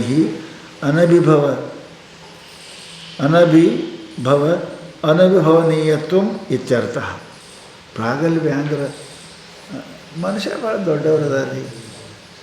ದೊಡ್ಡವ್ರು ಅಂದರೆ ಏನು 8 ಫೀಟ್ ಅದಾರ, ಏನು 200 kg ಅದ ಅಲ್ಲ. ಮನುಷ್ಯನ ದೊಡ್ಡಸ್ತಿಕೆ ವ್ಯವಹಾರದಿಂದ ಬರ್ತದೆ. ಮನುಷ್ಯ ಎಷ್ಟು ಉದ್ದದನ, ಎಷ್ಟು ಕಿಲೋ ಅದನ ದೊಡ್ಡಸ್ತನಿಗೆ ಬರೋಂಗಿಲ್ಲ. ಅದಕ್ಕೆ ಹೇಳ್ತಾರೆ ಅವರು. ಪ್ರಾಗಲ್ಭ್ಯ ಅಂದರೆ ಏನು ರೀ? ತೇಜ ಸ್ತ್ರೀ ಬಾಲಕಾದಿ ಮೂಢಜನೈ ಅನಭಿಭವನೀಯತ್ವ ಇತ್ಯರ್ಥ. ಅವರು ಸಣ್ಣವರಿರಲಿ ದೊಡ್ಡವರು ಇರಲಿ ಏನಪ್ಪ ಅಂತ ಕೇಳಿದರೆ ಅವರಲ್ಲಿ ಮನುಷ್ಯ ಏನಪ್ಪ ಅಂತ ಕೇಳಿದರೆ ಸಣ್ಣವಾಗಿ ಉಪಯೋಗವಾಗತಕ್ಕಂಥ ಮಾತುಗಳನ್ನು ಅವರು ಏನು ಮಾಡ್ತಾರೆ ಅದಕ್ಕೆ ಪ್ರಾಗಲ್ಭ್ಯ ಅಂತ. ಒಳ್ಳೆ ಎಲ್ಲರಿಗೂ ಬೇಕಾದವ ಸಣ್ಣವ್ರಿಗೂ ದೊಡ್ಡವ್ರ ತಕ್ಕ ಅಂತೀರಲ್ಲ ನೀವು. ಎಲ್ಲರೂ ಅವನನ್ನು ಪ್ರೀತಿ ಮಾಡ್ತಾರೆ. ಸಿದ್ಧಾರ್ಥ ಹುಡುಗರ ಜೊತೆಗೇನೆ ಆಡ್ತಿದ್ರು, ಹುಡುಗರ ಜೊತೆಗೇನೆ ಆಡ್ತಿದ್ರು, ದೊಡ್ಡವ್ರ ಜೊತೆಗೆ ಪ್ರವಚನ ಮಾಡ್ತಿದ್ರು. ಪ್ರವಚನ ಮಾಡೋರು ಬಂದು ಕೆಳಗೆ ಆಡೋರು, ಎರಡೂ ಕೆಲಸ ಮಾಡ್ತಿದ್ರು. ಅದಕ್ಕಂತ ಎಲ್ಲರಿಗೂ ಕೂಡ ತೇಜ, ಆ ತೇಜಕ್ಕೆ ಪ್ರಾಗಲ್ಭ್ಯ ಅಂತಾರೆ. ಎಲ್ಲರಿಗೆ ಸ್ತ್ರೀ ಬಾಲಕ ಆದಿ ಮೂಢ ಜನ ಈ ಅನಭಿಭವನೀಯತ್ವ, ಎಲ್ಲರಿಗೆ ಬೇಕಾಗಿ ಎಲ್ಲರಿಗೂ ಪ್ರೀತಿಕಾರಣ ಇರ್ತಕ್ಕಂಥದ್ದು ಏನದಪ್ಪ ಅಂತ ಕೇಳಿದರೆ ಅದಕ್ಕೆ ಪ್ರಾಗಲ್ಭ್ಯ ಅಂತಾರೆ. ಪ್ರಾಗಲ್ಭ್ಯ ಅಂದರೆ ಭಾಳ ದೊಡ್ಡ ಮಾತದು. ಈಯತ್ವ ಸತ್ಯಪಿ ಸಾಮರ್ಥ್ಯ ಪರಿಭವ ಹೇತು ಪ್ರತಿ ಕ್ರೋಧ ಅನುತ್ಪತ್ತಿ ಕ್ಷಮ. ಕ್ಷಮ ಅಂದರೆ ಸತ್ಯಪಿ ಸಾಮರ್ಥ್ಯ, ಸಾಮರ್ಥ್ಯ ಇದ್ದರೂ ಕೂಡ ಪರಿಭವ ಹೇತು ಪ್ರತಿ ಕ್ರೋಧ ಅನುಪತ್ತಿ. ಯಾರೇ ಏನಾರೇ ಮಾಡಿದ್ರು ಅಂದರು, ಬೈದರು, ಎರಡು ಹೊಡೆದ್ರು ಅಂತ ಕೇಳಿದರೆ ಕ್ರೋಧ ಬರದೇ ಇರುವುದು ಕ್ಷಮ. ನಿಮ್ಮ ಸಾಮರ್ಥ್ಯ ಇರಬೇಕಾ? ಸಾಮರ್ಥ್ಯ ಇಲ್ಲ ಏನಪ್ಪ ಅಂತ ಕೇಳಿದರೆ ದೊಡ್ಡ ಪೈಲ್ವಾನ ಒಬ್ಬ ಮನುಷ್ಯನಿಗೆ ಹಿಂಗೆ ದುಡ್ದಂತ ಬಿದ್ದ. ಇವ ಅಂದ ಹೋಗಲಿ ಬಿಡು ಬಿಟ್ಟೀನಿ ಅಂದ. ಅವನೇನಾಗಿಲ್ಲ, ಶಕ್ತಿ ಇಲ್ಲದವ ಅಂತ. ನಾವು ಶಕ್ತಿ ಇರಬೇಕು. ತಪ್ಪು ಯಾರೇ ಮಾಡಿದ್ರೆ ಅದಕ್ಕೆ ಹೋಲಿ ಬಿಡಪ್ಪ, ತಿಳುವಳಿಕೆ ಎಲ್ಲ ಮಾಡಿ ನಾವು ಹೋಲಿ ಬಿಡ. ಅದಕ್ಕೆ ಏನಪ್ಪ ಸಿದ್ಧಾರ್ಢಿಗೆ ಎಷ್ಟು ಕೊಟ್ಟರು ಕೂಡ ಅಜ್ಞಾನಿ ಅದ, ಅಜ್ಞಾನಿ ಅದು. ಅದಕ್ಕೆ ಅವು ತಿಳಿಯಾಗಿಲ್ಲ, ಪಾಪ ಪುಣ್ಯ ಮುಂದೆ ಏನು ಗೊತ್ತೇ ಹೋಲಿ ಬಿಡ. ಕ್ಷಮ, ಅದಕ್ಕೆ ಕ್ಷಮ ಅಂತಾರೆ. ಏನ್ರಿ ಸಾಮರ್ಥ್ಯ ಅವರನ್ನು ಹಾಳು ಮಾಡೋದು, ನಾಶ ಮಾಡೋದು. ಸಾಮರ್ಥ್ಯ ಇದ್ದರೂ ಕೂಡ ಯಾರು ಸಿಟ್ಟು ಮಾಡೋಂಗಿಲ್ಲ, ಅವ್ರ ಬಗ್ಗೆ ಹಾಳು ಮಾಡಬೇಕು ಅನ್ನೋ ಬುದ್ಧಿ, ಅದಕ್ಕೆ ಕ್ಷಮ ಅಂತಾರೆ. ಉತ್ಪನ್ನಶ್ಯ ಕ್ರೋಧಶ್ಯ ಸದ್ಯ ಅಕ್ರೋಧರ ಏನದ್ರಿ? ಉತ್ಪನ್ನ ಕ್ರೋಧಶ್ಯ ಸದ್ ಯಶಂ.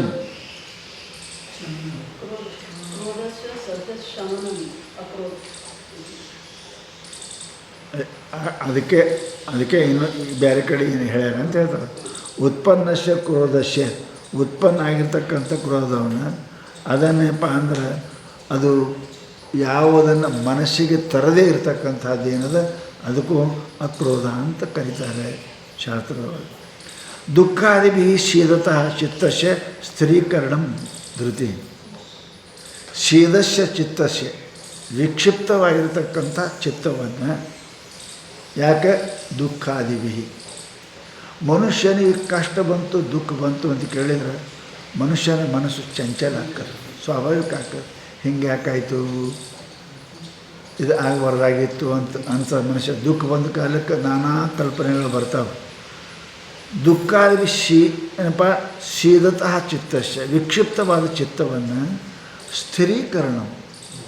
ಸುಮ್ಮನೆ ಆಯ್ತು ಬಿಡು, ಪ್ರಾರಬ್ಧದಿಂದ ಆಗ್ಯದ ಅನ್ನಬೇಕು, ನಾನು ಪಾಪರೇ ಅನ್ನಬೇಕು, ಏನಾರು ತಿಳ್ಕೊಂಡು ಅದನ್ನು ಬಾಜು ಮಾಡಬೇಕು, ತೆಗೆದುಹಾಕಬೇಕು. ಸುತ್ತ ಶಾಂತಿ ಇರಬೇಕು. ಹ್ಯಾಂಗೆ ಕಲ್ಲು ಅಳಗ್ಯಾಡ್ಸೋರು ಮತ್ತು ಸುಮ್ಕೊಂಡಿರ್ತದೆ. ಸಿದ್ಧಾರ್ಢ ಬೆಂಕಿ ಇಟ್ಟರು ಸುಮ್ಮನೆ ಹೊಡೆದ್ರು ಮತ್ತು ಸುಮ್ಮನೆ ಕೊಂಡ್ರು. ಹೆಂಗೆ ಶೀದಸ್ಯ ಚಿತ್ತಸ್ಯ, ಹೆಂಗಪ್ಪ ದುಃಖಾದಿಗಳಿಂದ ಯಾವುದೇನಪ್ಪ ಅಂತ ಕೇಳಿದರೆ ಚಂಚಲವಾದ ಚಿತ್ತವನ್ನು ಅದು ಏನು ಮಾಡಬೇಕು? ಸ್ಥಿರೀಕರಣ. ಬರ್ತಾವೆ. ಸಿದ್ಧಾರ್ಥ ಹೊಡೆದ್ರೆ ಯಾರಿಗಾರ ಆಗಿಲ್ಲ ದುಃಖ, ಆಯ್ತಪ್ಪ ಬುದ್ಧಿ ಇಲ್ಲ ಹೊಡೆದ ಸುಮ್ಮ ಹೆಂಗೆ ಹೀಗೆ ಅದಕ್ಕೆ ಬುದ್ಧಿಗೆ ಹೇಳೋದು ಧೃತಿ ಅಂತ ಕರೀತಾರೆ. ಬಾಹ್ಯಾಭ್ಯಂತರ ಶೌಚತ್ವ, ಹೊರಗ ಶರೀರ ವಾಣಿ ಶಾರೀರಿಕ ಮಾನಸಿಕ ಇದಕ್ಕೆ ಶುಚಿ. ಪರಜಿಗಾಂಶಯ ಶಾಸ್ತ್ರಾದಿ ಅಗ್ರಹಣ ಅದ್ರೋಹ. ಪರಜಿಗಾಂಶಾಯ ಶಾಸ್ತ್ರಾದಿ ಅಗ್ರಹಣ ಅದ್ರೋಹ.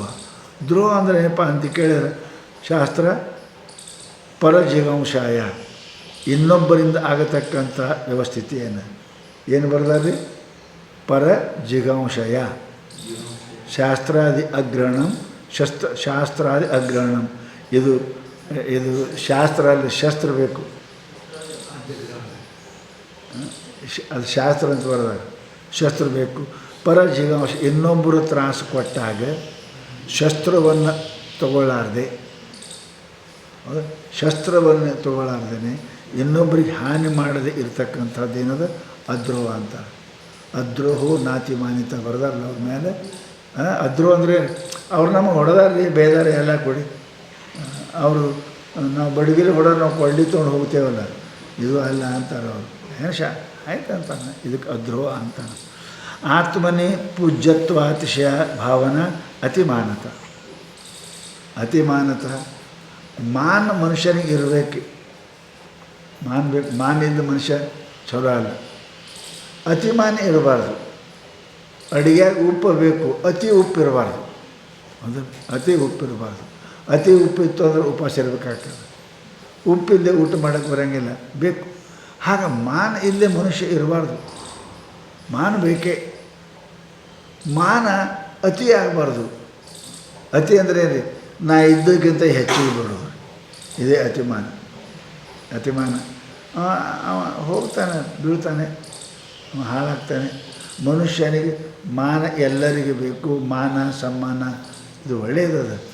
ಅತಿಮಾನ ಇರಬಾರ್ದು. ಉಪ್ಪಿಲ್ಲದೆ ಅಡುಗೆ ಆಗಂಗಿಲ್ಲ, ಅತಿ ಉಪ್ಪು ಇರಬಾರ್ದು. ಖಾರ ಇಲ್ಲದೆ ಅಡುಗೆ ಆಗಂಗಿಲ್ಲ, ಅತಿ ಖಾರ ಆಗಬಾರ್ದು. ಆ ಮಾನ ಅತಿ ಆಯಿತು ಅಂದ್ರೆ ಅದು ಮನುಷ್ಯನಿಗೆ ದುಃಖ ಕೊಡ್ತದೆ. ಅದಕ್ಕೆ ಹೇಳಿದ್ರಪ್ಪ ಅಂತ ಕೇಳಿದರೆ, ಆತ್ಮನೇ ಪೂಜ್ಯತ್ವ ಅತಿಶಯ ಭಾವನಾ. ಅತಿಶಯ ನಾವಿರ್ತೇವೆ.